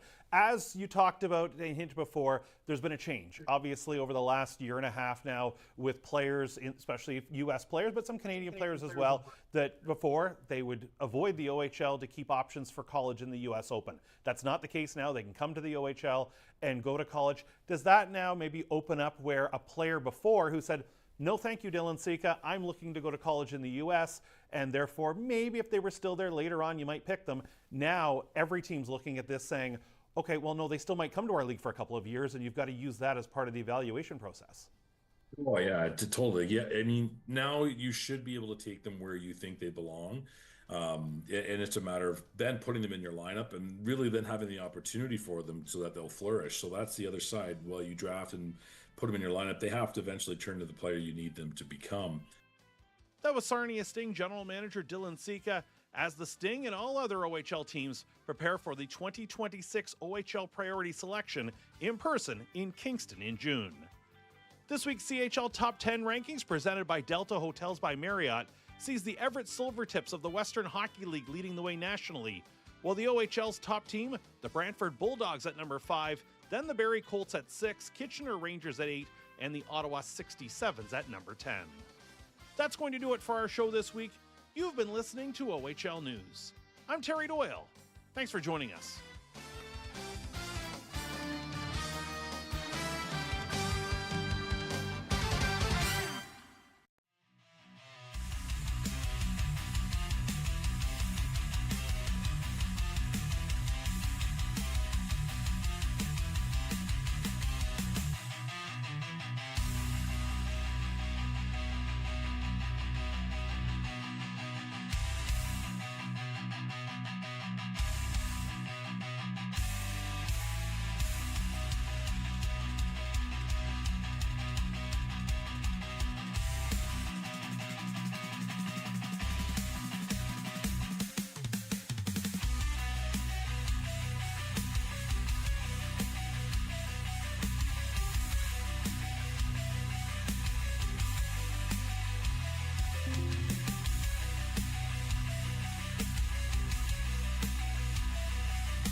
So it's the first or second intermission, rather, between the Barrie Colts and the London Knights here at Canada Life Place. London right now down 3-1 to the Barrie Colts. Remember, London opened the scoring in that first period. Their first shot was a goal right off the hop, but Barrie Colts scoring 3 unanswered goals in that first period. No goals to report in that second period, and we'll see what's in store going into the third. But we do have the chat up and running, so we'll go to that in a few minutes. But first, let's take a look at the out-of-town scoreboard as it's a busy night around the OHL. Yeah, 6 other games in action. The Peterborough Petes are up 1-0 on the Brampton Steelheads in the third period. A power play goal for Kieran Walton, though, opening the scoring in that one. 3-3 in Erie as the Generals are in town to take on the Otters. Kitchener with 2 goals in the second. Cameron and Edwards getting goals. It's 2-0 Kitchener over Windsor after the second period. Ottawa laying a beat down on poor Niagara. It's 5-1 for the 67s going into the third period. And now 5-1 for Kingston in the third period as well as they take on the North Bay Battalion. And then the Sioux Greyhounds with another 5 spot put up. They added 1 more in the second to make it 5-3 after 2 over the Sarnia Sting. Now, it's going to be interesting when you look at those results. If Niagara just keeps losing here, there's that chance that Kingston could catch them in the Eastern Conference standings. And then instead of a Barrie-Kingston first-round matchup, are we looking more at a Barrie-Niagara matchup, similar to what we had last year? It could end up being the exact same thing after playing Niagara in the final game of the year on the weekend. You right back to playing Niagara again. I mean, it's crazy to think, especially with the way we thought both teams would perform coming into the season. If Barrie and Niagara were playing each other, I don't think any of us thought it was going to be in the 2-7 matchup. No. Especially with the way we figured Lake Niagara, all that offensive talent, you kind of figured like they could win the Central Division. But I mean, yeah, they've really struggled. Another interesting thing there. I mean, I don't think Niagara expected Kingston to go beat up on North Bay, so that's going to get the Frontenacs a bit closer. And as well, that's a big thing for home ice. Peterborough, North Bay. If Peterborough can get a win here tonight, they get back up to 4 points ahead of North Bay. I was looking into that. That's going to be an interesting matchup if it does happen because the season series was 3-0 for the North Bay Battalion. Well, I think the Battalion won the season series in 2023, and Peterborough ended up winning that Eastern Conference final against the Battalion and ultimately the OHL championship. That's the thing, though, is like a season series doesn't really come to matter. The Barrie Colts went 3-1 last year against the Oshawa Generals, got a point in every single game, and then they go and they get swept in the playoffs. It doesn't seem to matter. Even that first round series against Niagara, I mean, the 6 games in the regular season felt like close battles, lots of tight action outside of that final game of the regular season. And in the playoffs, the Colts just kind of took over that series outside of Game 3. And then, of course, you mentioned the Kitchener Rangers up 2-0 on the Windsor Spitfires. That's a battle for top spot in the Western Conference standings. And Windsor has struggled this year against the Kitchener Rangers. 0-2 is their record, or 0-1-1. One of those games was an overtime loss, but Kitchener's had Windsor's number, and those Rangers, they've been playing some pretty good hockey since acquiring 2 former London Knights in O'Reilly and Woolley. Those 2 have fit in quite nicely. And the Kitchener Rangers, a very fascinating group that could come out of the Western Conference. Yeah, you want to talk about Red Tilson Award, Jack Pridham, Christian Humphreys, 2 of the best players in the OHL right now. I mean, those guys have been doing a really good job, and then you just get even deeper. I mean, Sam O'Reilly's a really good player, kind of similar to guys like Cole Baudouin, where he can do everything. He's going to play on the penalty kill. He's really good defensively. He can win faceoffs as well. And if I'm being honest, I think the Kitchener Rangers are the favorites probably right now in the Western Conference. They've looked like a unit coming out since the trade deadline. I mean, it's going to be tough. Same as the Eastern Conference, where maybe there's a favorite, but there's really no true favorite that we think is going to run away with it. I wouldn't be surprised if Windsor, I wouldn't be surprised if Flint makes it out, and I certainly wouldn't be surprised either if the Sioux Greyhounds poke their name in the conversation, and you can't count out the London Knights either. Yep, and Tammy, I guess, she thought the Owen Sound Attack were playing tonight. They're actually playing tomorrow at the Bayshore against the Brampton Steelhead. So Owen Sound getting the night off, and that is a team that's been struggling. We saw the Attack last night. They're right now on that 8-game losing streak. They're playing a Brampton Steelheads team that has just tied the game at 1 against the Peterborough Petes. So got to watch out for that. Credit to Brampton. They're out playing Peterborough tonight. So bit of a big game there for them. Brampton's gotten really into desperate times. But you talk about Owen Sound, of course. I mean, they got one of the second longest streak of making the playoffs. I believe it's up to 14 straight years now. They haven't missed the playoffs since 2010, but they also haven't won a playoff game since 2022, and they haven't won a series since 2018 against the London Knights. So, I mean, kind of a tale of two streaks there for the Owen Sound attack, but it's getting tight down the stretch. It doesn't look like Sarnia is going to get a point tonight, but if Owen Sound keeps losing, if Sarnia can get things going, bring together a couple of wins, it'd be interesting to see how many times those two teams meet up with each other, because those head-to-head matchups could end up being the difference. Yeah, it's going to be fascinating as we're now down to the final 4 weeks of the OHL regular season. So the two teams are back on the ice, getting ready for a third period. And penalties were a problem there in that second period for the Barrie Colts. They do have the man advantage going into this third period for 1:38, but you kind of wonder if maybe for Dylan Smoskowitz, yeah, they gave up those 5 power plays, but he has to be happy that the team hasn't given up any goals. The London Knights really couldn't get anything going on those power plays. So defensively, the Colts getting that job done. And really, it doesn't seem like it's that run and gun game like we saw in the third period last night. Yeah, they've really shut down the London Knights. I mean, you're going to take a lot of penalties. You better back it up and shut things down defensively. And that's what the Barrie Colts did that period. I mean, 4 power plays against in the second period alone, but at the end of the day, they were able to shut down those power plays, not London basically getting next to not 0 opportunities. And of course, for Barrie, only 3 shots that period, and that's what's going to happen when you spend almost half the period shorthanded. Big power play coming up here for the Colts with an opportunity to make it a 3-goal game and try and shut things down from there. And obviously, going into that big matchup tomorrow against Brampton, you want to. Or sorry, against Brantford, not Brampton, but you love to shut down this game pretty early here in this period. So the two sides ready to go. As taking the face-off here will be Cole Beaudoin for the Barrie Colts. On his wings, you've got Ben Wilmott and Emil Hemming, and then on the point, Kayshawn Aitchison and Paul Emerton. The Kayshawn Aitchison watch continues. As the Colts send it ahead quickly, here's Hemming over to Beaudoin, but that's taken away. And the Knights right away get this one down the ice. Jaswal, he's going to play it there for his defense as the Colts set things up. That's Cole Emerton behind his own net. Emerton will drop this one back, picked up here by Hemming. Emil Hemming through the neutral zone. He's got speed, goes to Aitchison. Aitchison hits the brakes, puts it across to Wilmott. Ben Wilmott back to Emerton. Over to Aitchison. Doesn't take the shot. He'll come back to the point. Down low to Beaudoin. Cole Beaudoin comes out to the corner. Trades places with Aitchison. Beaudoin to the high slot. Down to Aitchison. Side of the net. Settles this one down. Aitchison down low. Here is Beaudoin again. Back to Aitchison. Kayshawn Aitchison sets up Emerton. Back to Aitchison. He'll come back to the point. Aitchison down low to Beaudoin. Cole Beaudoin. He'll pass this across, but that's picked off by Brustevich. And the Knights skated out. 2-on-1 developing shorthanded. Brustevich across, but not able to get a stick on it was Nurmi. A great chance for the Knights. 28 seconds left in the power play for Barrie. Here's Cole Beaudoin, gets around Femus to the net, tucks it around. Stopped by Medvedev. Hemming comes up with it behind the London net. 18 seconds remaining. Back to the point, Emerton. Cole Emerton takes the shots, and that's going to go over the net. Beaudoin after it, drops it there for Wilmott. Ben Wilmott along the boards, sends this one down low. Picked up here by Hemming. Hemming behind the net, Beaudoin. On the opposite corner, takes his time, back to the line, Emerton. Here's Wilmott. Wilmott down low, Hemming across, Beaudoin settles it down, shot, and that goes wide of the net. The power play has come to an end, so the Barrie Colts now 0 for 2 on the man advantage.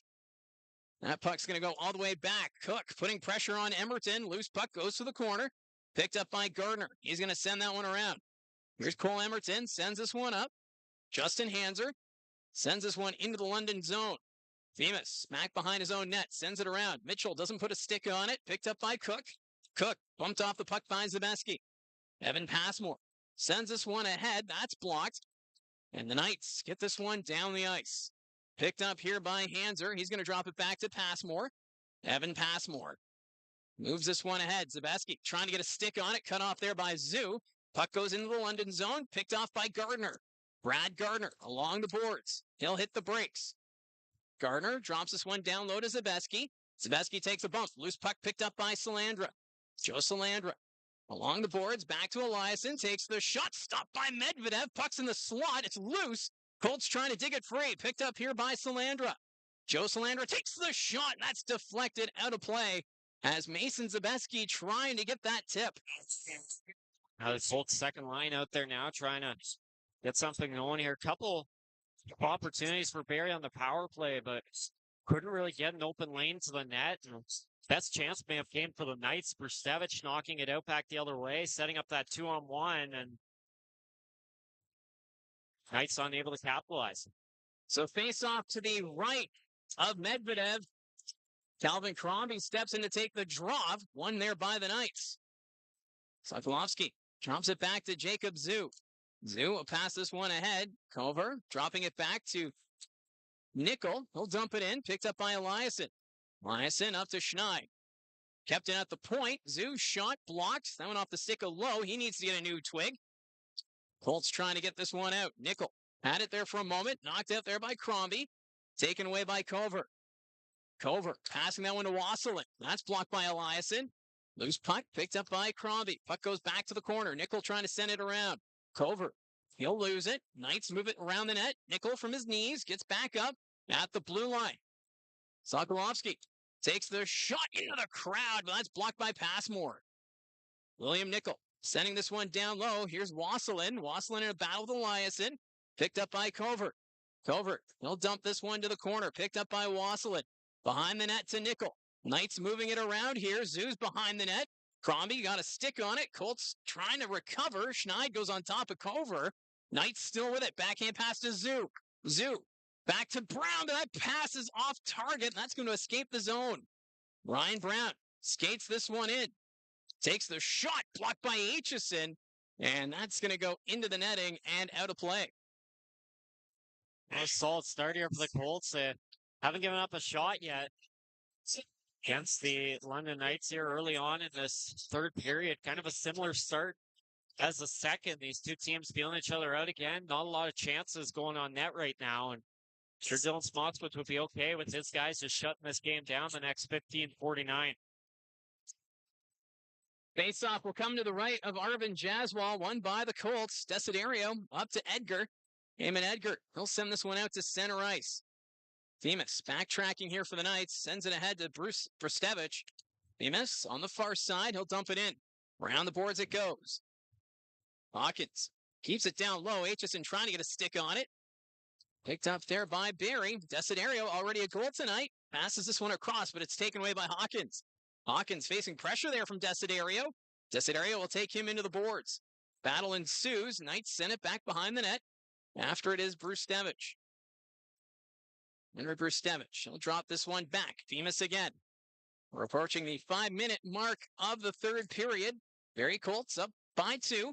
Van Gorp back to Hawkins. Hawkins takes the shot. Stopped by Jaswal. Loose puck picked up by Beaudoin. Cole Beaudoin's going to go for a skate. Beaudoin enters the attacking zone on his backhand, trying to go to his forehand, but that got away from him. Puck goes to the corner, picked up by Hemming. Back to Emerton. Emerton, toe drag, shot, that goes over the net. Puck comes back to the blue line. Hanser keeps this one down low. Here's Zabeski in a battle with Hawkins. Zabeski knocked off stride. Knights picking up. Zabeski, though, gets it back from Brown at the point, kept in by Hanser. Mason Zabeski with possession. Back to the blue line. It's Emerton. Takes the shots, and that goes into the glove of Medvedev, and he'll hold on to it. Nice Colts stop line out there.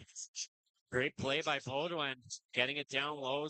Cast the defense. Got taken down, though. Wasn't able to get the shot off. And Emerton, nice move around the defender to set up that shot, but just missed. And shift before that again. Great play by Nicholas Desiderio in the offensive zone. He's had a real great game tonight. It's kind of disappointing for that fourth line with all the penalties in the second period. They didn't get much action out there, but when they've had the opportunity, they've had a pretty strong night again. Yeah, they're just taking advantage of the ice time that they're given, and we heard it in the coach's corner at the pregame how Dylan Smoskowitz just thrilled with the effort he's seeing from this fourth line and happy to reward them for their efforts. As the Knights turn it over in the neutral zone, that's Ben Wilmott. Wilmott back to Aitchison. He'll skate this one in. That's knocked off his stick by Themis. Knights trying to get this one out. Picked up by Brustevich. Blocked by Salandra. Themis sends it around. Gardner has that one go off his skate. Ends up in the neutral zone. Picked up by Bidgood. Bidgood hits the brakes, trying to keep it away from Gardner.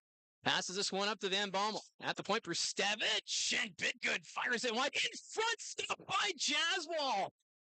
What a save by Arvin Jaswal as he denies Cohen Bidgood point blank. What a play there by Nurmi, sending it across. A no-look backhanded pass, gets it out front for Bidgood, who scored the last time these two teams played each other. Had 2 goals, 2 assists in the game last week. And what a play by Nurmi to get it down low to Bidgood. And that was a big moment, Mike. That was part of the 2-minute Mac attack. I think the fans may have gone home with 3 Big Macs if they scored that. Does that include us? We need fuel for the road, right? I'm sure we could figure something out to make that work. Well, it remains a 3-1 hockey game here for the Barrie Colts. For Barrie right now, they're getting those chances, but the shots now 20-17. I don't think we're seeing 60 shots tonight like we did last night against Owen Sound. It's going to be tough for that to happen. 13 minutes to go. I'm sure Dylan Smoskowitz would just take 30 shots tonight for Barrie. It may be a while before we get to see 60 shots again. Well, didn't you say the last time we saw the Colts February 15th, 2023 against the Ice Dogs? And that was in Niagara. In Niagara. Yeah. Face off won by the Knights. Stevich wires that one, but that's going to go wide. Femus kicks this one down low. After it is Hawkins. The Knights trying to move this one around. Clark comes up with it for the Knights. Back to the blue line. Femus keeps this one in play. Rides the line. Goes to Bruce Stevich. Stopped by Jaswal. Loose puck. Saved it with the back of his hand as Clark was after the loose puck. Schneid comes up with it for the Colts. Back to Von Richter. Over to Crombie. Calvin Crombie across to Aitchison. Kayshawn Aitchison. Ahead for Carter Lowe. He's going to dump this one in. Femus back to play it here for the Knights. Up ahead. That's going to be sent out to center. Knocked down by Von Richter. Gabriel Eliason with it. Up the wing. Picked up here by Crombie. Calvin Crombie inside the line. He's knocked down. Still trying to play it. Keep it in the offensive zone. It's a rugby scrum. Lowe just dumps it in. Clark back to pick it up here for London. 12:50 left to go in the hockey game. Back behind his own net is Jacob Zoo. Zoo right now is directing traffic as the Knights are completing a line change, as are the Colts. Zoo gets it again. The puck bounced over his stick. He's able to recover. Sends it up the middle. Nickel got a stick on it, so no icing. Jaswal slows it down. Cover gets to it first, trying to bank it in. Puck's behind the Barrie net. Colts get to it. That's Mason Zabeski. Zabeski backhand to the point, kept in. Riding the line there, that's Sokolovsky. Near side to Zoo. Sokolovsky puts it down low. Bumped off the puck there by Beaudoin. Puck's at the side of the net. Knights trying to pick it up.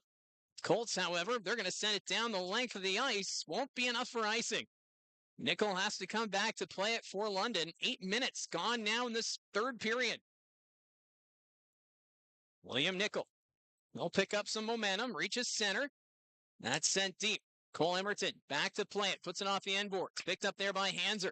At the side of the net. Nickel comes up with it. Takes the shot. Blocked by Emerton. Cover picks it up now for the Knights. Backhand pass to Zoo. Jacob Zoo takes the shot. That goes wide of the net. Backhand, and that misses. That was Cover getting the chance there for the Knights. Puck's back behind the Barrie net. Hands are trying to get a stick on it. Wasselin is there. He can't find it. Puck comes along. Zabeski, he'll just hammer this one down the ice. And now it's an icing call against the Colts. As the London Knights have really stepped up the pressure here. You're starting to feel them come now here as London's been in the offensive zone for a while here now, and that icing.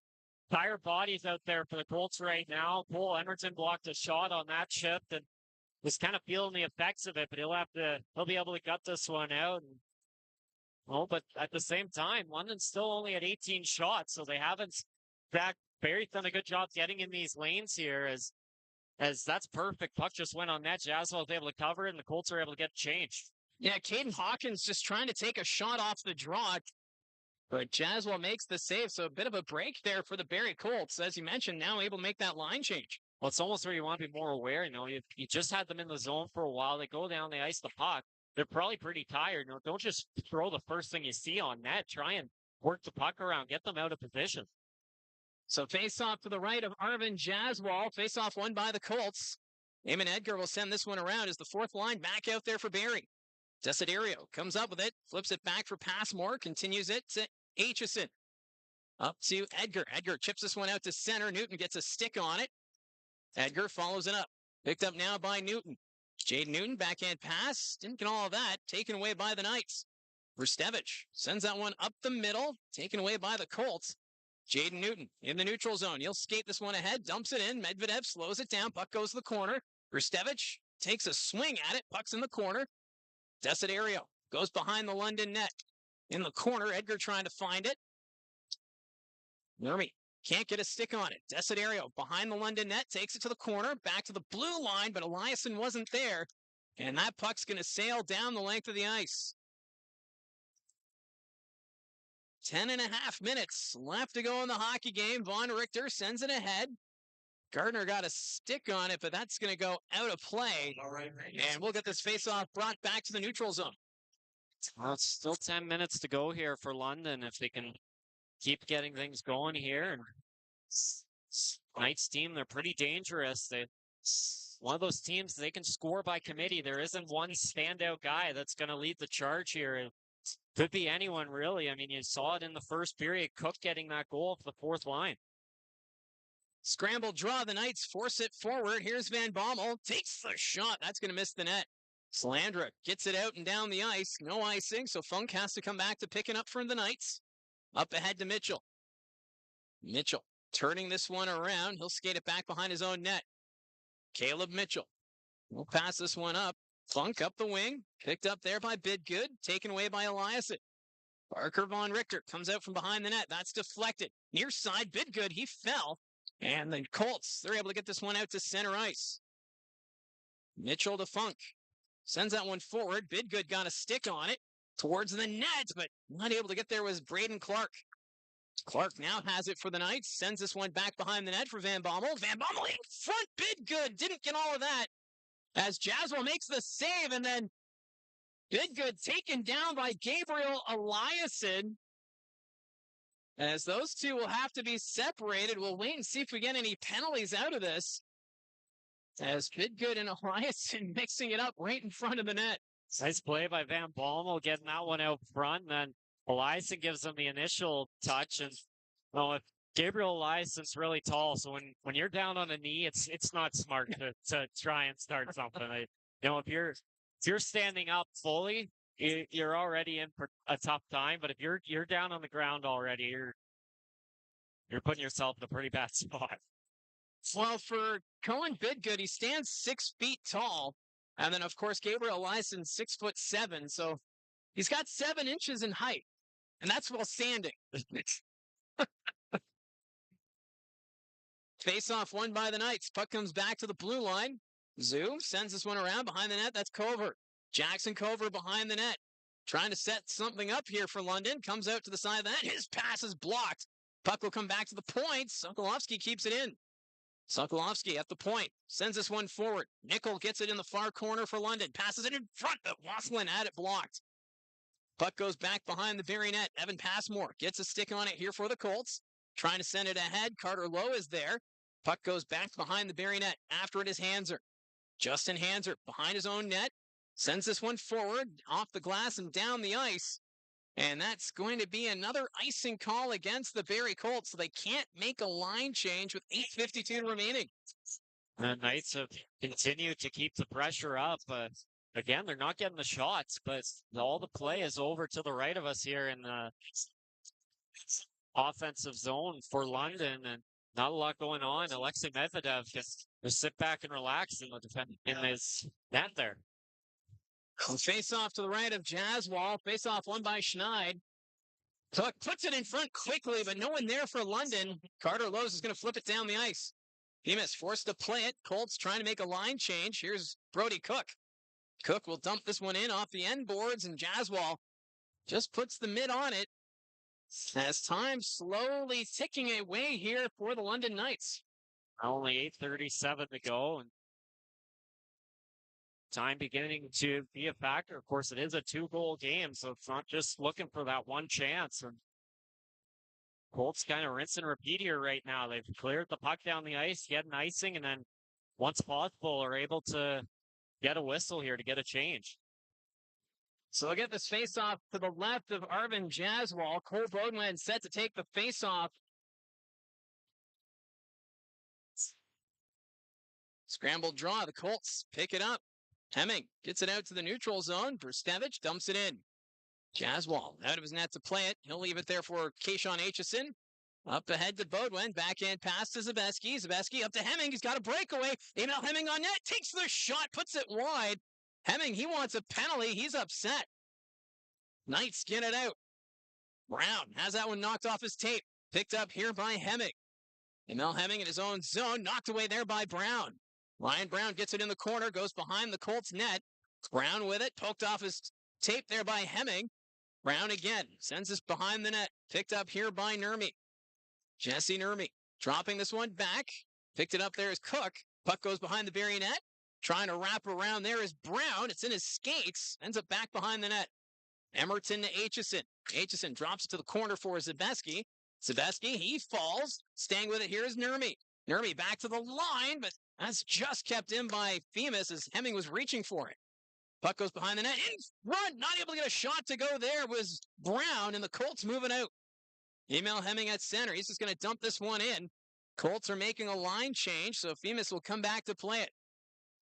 Now down to 7:20 as Jaden Newton on the forecheck. Nearly got to Themis.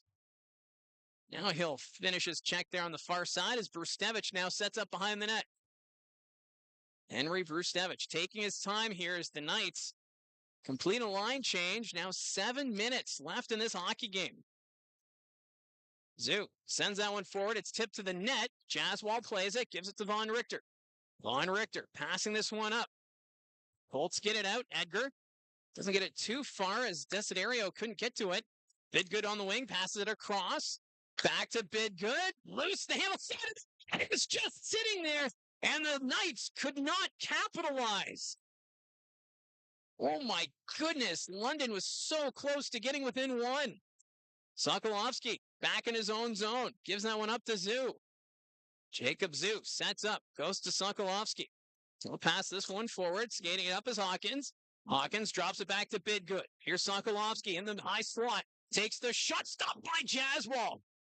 Colts get this one out. Here's Joe Salandra. Salandra may have a lane to the net. Takes the shot. Scores! Joe Salandra! He put on the afterburners. Gets to the net. And the Barrie Colts, they're now up 4-1. Well, chance after chance for London. A great look. Initially by the Knights, everyone was scrambling around as London was unable to find the back of the net. And then again, like every Joe Salandra goal, keep saying, what a pass by Brad Gardner, knocking it up the wing, getting it out. Salandra gets past the defense, heads back the other way. Barely, just barely off the bar and in to find the back of the net. Medvedev didn't realize that it had gone in the back of the net, and the race for the parking lot has begun here at Canada Life Place. Well, right now the referee is having a conversation with the timekeepers. It looks like they're going to review this one. It was close, so interesting first off whether or not the puck initially went in, but as well Medvedev fell back. Did he knock it in afterwards, even if it didn't go in? But we've seen the race for the exits. Now the race to get back to the cleats may start beginning here. That happened at a Colts game earlier. You could see everyone leaving as they're reviewing, and as they find out, everyone just starts doing the quick turnaround. So they're just reviewing this right now, as I think they just want to make sure that this puck actually, in fact, crossed the line. Oh yeah, and yeah, we're seeing it on the laptops in front of us, and yeah, that's clearly in the net. That didn't take long. That was a fast review. Connor, you keep sitting right in front of us. Well, it's a nice setup here in the press box because usually Connor, the video coach, is behind us or beside behind us. Down now. He's right in front of us. So we can see what he's looking at. It's a great assist there from Connor. So it is a 4-1 hockey game. Joe Salandra now with that one, 10 goals on the season. The Knights carry it in under 6 minutes remaining, and that's taken away by Salandra. Salandra stole that from Brady Wasselin in front of the net. Hanser will come out from behind the goal. Up ahead to Gardner. Gardner can't get it out. Gardner gets it again here for the Colts. He'll flip this one down the ice. After it is Wilmott. Wilmott kicks this one ahead. He'll hit the brakes. Sends this one deep. Back behind his own net to play it. That's Linus Funk. Funk takes the hit, drops this one back. Nickel forced to peel back. William Nickel back behind his own net. He's directing traffic as the Knights right now making changes. Knights carry this one in. On the boards, Zakharov sends this one back to the point. There's the shot. Sokolowski blocked by Newton. That one off his foot. He's hobbling. Jaden Newton going to the bench.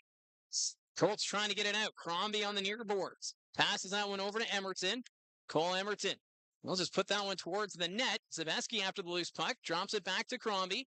Calvin Crombie tied up along the boards. Zabeski comes up with it. Sends this one behind the net. Zakharov on the far side. Gets this one up to Van Gorp. Van Bommel now for London. He'll skate this one in for the Knights, but that's just taken away from by Calvin Crombie. 4:23 now left in the hockey game as you could hear a pin drop right now here in London. Got quiet pretty quick in here. Oh, they announced the attendance was 9,000 tonight. And it got quiet Down to very about fast. 6,000 now. Easily. Aitchison on the near side. They'll keep this one in. Down to Hemmick. Emil Hemmick leaving it there for Aitchison. Aitchison trying to take that one around. The Knights move it out to center ice. Aitchison gets it again for the Colts. Over to Hemmick. Hemmick will just dump it in. Puck goes to the corner. Ryan Brown sends this one around the boards. Passmore off the point. Takes the shot. That goes off Zabeski and wide of the net. Aitchison off the point. Chasing after it. The Knights pick it up. Bemis at center. Passes it up, but picked off there by Hemmick. Great stick work. Aitchison skates this one in. Passes it across to Zabeski. Zabeski to the nets. And Medvedev will cover it up. No, it's still loose. They take the shot. It's behind the net. Bodwin in front. But Hemming couldn't get a stick on it, and the Knights will get this one down the ice. Justin Hanser, deep in his own zone. He'll pass this one back. Both teams making changes. 3:10 remaining in this third period. Colts get it down ice. Funk up to Brown. Ryan Brown in the corner, facing pressure there from Edgar. Edgar passes it to Salandra, and he's got another. Back-to-back goals from Joe Salandra. And it's now 5-1 for the Barrie Colts. Well, I talked to him yesterday on the Rogers broadcast about how it seemed like he was starting to get rewarded more and more with some more goals. And here's another one. Great play by Edgar, knocking it free of Ryan Brown. Slides it out front for Salandra, who's on for Jaden Newton, who went down with an injury there, unfortunately. But Salandra with another goal, and that's technically a goal for the fourth line as well. Again, Newton and Edgar and Desiderio out there. 5-1 now for Barrie. Shots 5-4 in the third period. They've basically had this game on cruise control the last two periods. So this Barrie Colts team, after giving up the first goal, or giving up a goal on the first shot of the game, have put up 5 unanswered and have been cruising here in this third period. What a performance tonight from the Barrie Colts. So Joe Salandra, 2 goals on the game, 11 now on the season. Hawkins dumps it in for London. Von Richter back to play it. Up ahead to Hanser. Hanser gets this one out and down the ice. Wilmott chasing after it. The former London Knight takes the hit along the board, stays with it. That pass is blocked. Hawkins comes up with it for London. Hawkins carries this one in for the Knights. Comes to the near boards. Waits. Passes it. And that's blocked. Colts take it back the other way. It's Calvin Crombie. Crombie carries this one in, trying to split the D. Puck rolls to the corner. Crombie, he's taken into the boards. Picked up here by Bidgood. He'll send that one around. Under 2 minutes left in this hockey game. That puck sent down the ice. After it is Emerton. Emerton leaves it there for Crombie. Calvin Crombie, his pass picked off by Zakharov. Zakharov skates this one in for London. Takes the shot. That goes over the net. At the blue line, Van Bommel keeping it down low. Picked up by Zakharov. His shot's blocked by Emerton. Puck comes to the blue line, kept in by Funk. Funk towards the net. That's going to go wide. And now we're getting a whistle, and we're going to get a penalty here. And it's going to be a hold, and I believe this is going against Calvin Crombie. I mean, he was getting held by Van Bommel the whole time, so not sure how he's the only one that gets to go, but sure. Well, I noticed that they were having a scrum in the corner, but that's now 6 power plays now for the London Knights. They're already 0 for 5 and only have a minute 25 left to go in this hockey game. I mean, I don't know. I mean, Van Bommel had him pinned to the boards. Like, I thought at first they were going to give a penalty to both players because they were both wrestling there in the corner. Stuck against the boards. Like, I don't. Either way, it's now a London Knights power play. Mitchell has it at the point. Mitchell takes the shot, blocked in front. Puck goes to the corner. Hanser gets the line, not out. That's kept in. Hanser gets it again, and this time he'll clear it out to center. Caleb Mitchell from his own blue line. He'll skate this one up for London. Blocked there by Schneid. Schneid, though, can't clear it. Hanser gets it, and this time he'll clear it down the ice. We're in the final minute of the third period. The Barrie Colts up 5-1 on the London Knights. Funk, he'll send this one deep. Around the boards it goes. Sebeski can't get a stick on it. London sending it back to the blue line. Mitchell can't keep it in. Down to 39 seconds. Mitchell up to Cook. Brody Cook passes it up. Sebeski got a stick on it, keeping the Knights in the neutral zone. Funk again in his own end. He's got Schneid there on the forecheck. 23 seconds remaining.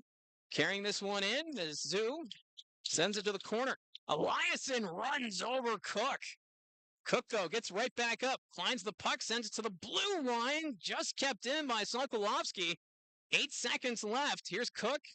Sokolovsky at the boards. Across. Zoo winds up. His shot blocked by Zabeski. Puck's going to go to the corner, and that will do it. The Barrie Colts come into Canada Life Place in London, put up 5, and win this one by a final of 5-1. Well, what an effort tonight from the Barrie Colts as Sokolovsky taking a skate through the celebration, trying to see who he can get riled up. But for Barrie, I mean, what a game tonight. 5 goals again. They could just completely shut down the Knights' power play. I mean, 6 power plays, and the Knights only had 20 shots on tonight's game. What an impressive number there by the Barrie Colts. Another great third period. I mean, these last 2 games, 28 shots the other night against Owen Sound, 2 goals tonight against the London Knights, only allowing 4 shots against. And at the end of the day, another 2 points. North Bay lost tonight, so Barrie Colts at 84 points right now. The most North Bay can get on the year is 87, that much closer to the Central Division title. And that's now a 9-game winning streak for the Barrie Colts. And now they prepare for a big matchup tomorrow at the Saddleland Arena against the first-place Brantford Bulldogs. A chance to get within even of points, because right now with this win, because Brantford was idle, the Colts are now 2 points back of the Bulldogs. They do have a game in hand, but the Barrie Colts, they're not going away. They're showing, putting the Eastern Conference on notice that they're challenging for first place in the Eastern Conference. Yeah, it's such a huge game for both sides of things. And, you know, I said it last Monday. I think Barrie has to go 2-0 against the Brantford Bulldogs if they want to win the Eastern Conference. Brantford, they're not going to lose a lot of games down the stretch. So if you're giving up points to them in games against each other, it's just probably not going to happen at the end of the day. So if Barrie can string together 2 wins in their next 2 home games against the Bulldogs, I think they do have a pretty decent shot at potentially winning the East if they can get that done. However, if Brantford keeps picking off games against Barrie, it makes it tougher and tougher. I thought both games those 2 teams played against each other very entertaining. Barrie wins that game, first game 5-4 in overtime, and Oh, Brantford, that big pushback in the third period, that's going to be so crucial.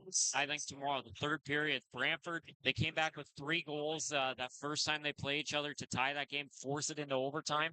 And then the last game, of course, Brantford, they get a turnover, they make it 3-1 and kind of took off from there and won that game 7-1 with 5 goals in the third.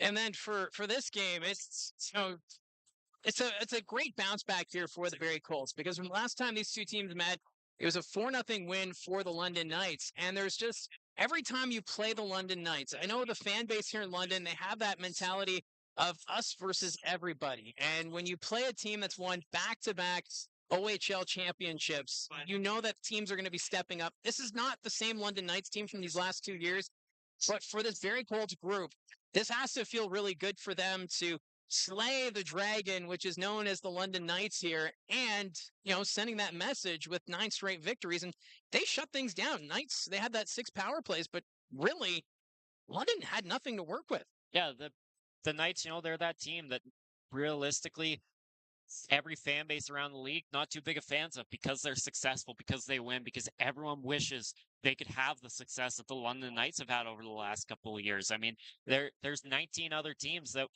wish they won back-to-back OHL championships and won a Mem Cup over the last 2 years, but only one team's done that, and that's the London Knights. And so to come into this building, it's always impressive. I mean, this is like an NHL environment.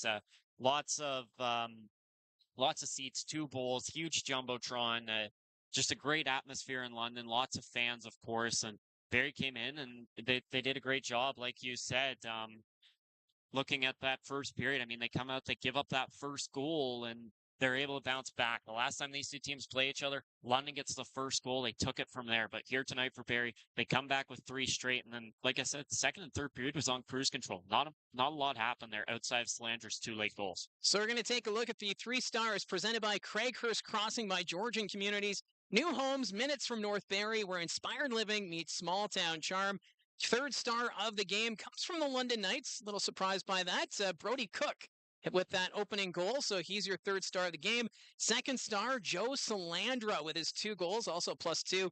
And the first star tonight, Brad Gardner of the Barrie Colts, a goal and an assist. And, Brad Gardner, the veteran forward, continues to get the job done. Yeah, some great passes again tonight. Great one to Salandra. Beautiful play to score there off a great pass from Carter Lowe there, shorthanded as well. I think the 3 stars are becoming one of my new favorite things about doing all the games, because there's usually 1 or 2 that's like, oh, that's different. That's different, and each building also has like a different way of doing them, and so it's always interesting to see. And of course, tomorrow that's the big one against Brantford. Dylan Smoskowitz talks about winning the day, and everyone, they say the right words. We're just focused on today, but in the back of their minds that the Barrie Colts know who's coming into town tomorrow. They're not going to look up at the schedule and be shocked to see the Brantford Bulldogs coming into town tomorrow. I will say on my drive in yesterday to the rink, I did get barked at by a bulldog in a car beside me. I don't know if that's a good or a bad omen going into tomorrow. That's random. Okay, then. On that note, so yes, tomorrow's going to feel like a playoff game. You can catch that one on Rogers TV if you cannot make it in person. That's going to be a fantastic game. Colts versus Bulldogs. And then next weekend, we're back on the road. Gene's going to be joining us. We go to Sarnia and Windsor. So the Western Conference Tour continues. We'll have both those games here on the channel. So we'll get the live stream up and running. I believe the game is a 7 o'clock start Friday in Sarnia. So that's where it starts. And we'll have the live stream up and running at 6:45. So that will do it for us here tonight. For Josh McCann, I'm Mike Poirier saying so long, as it's a 5-1 final for the Barrie Colts over the London Knights.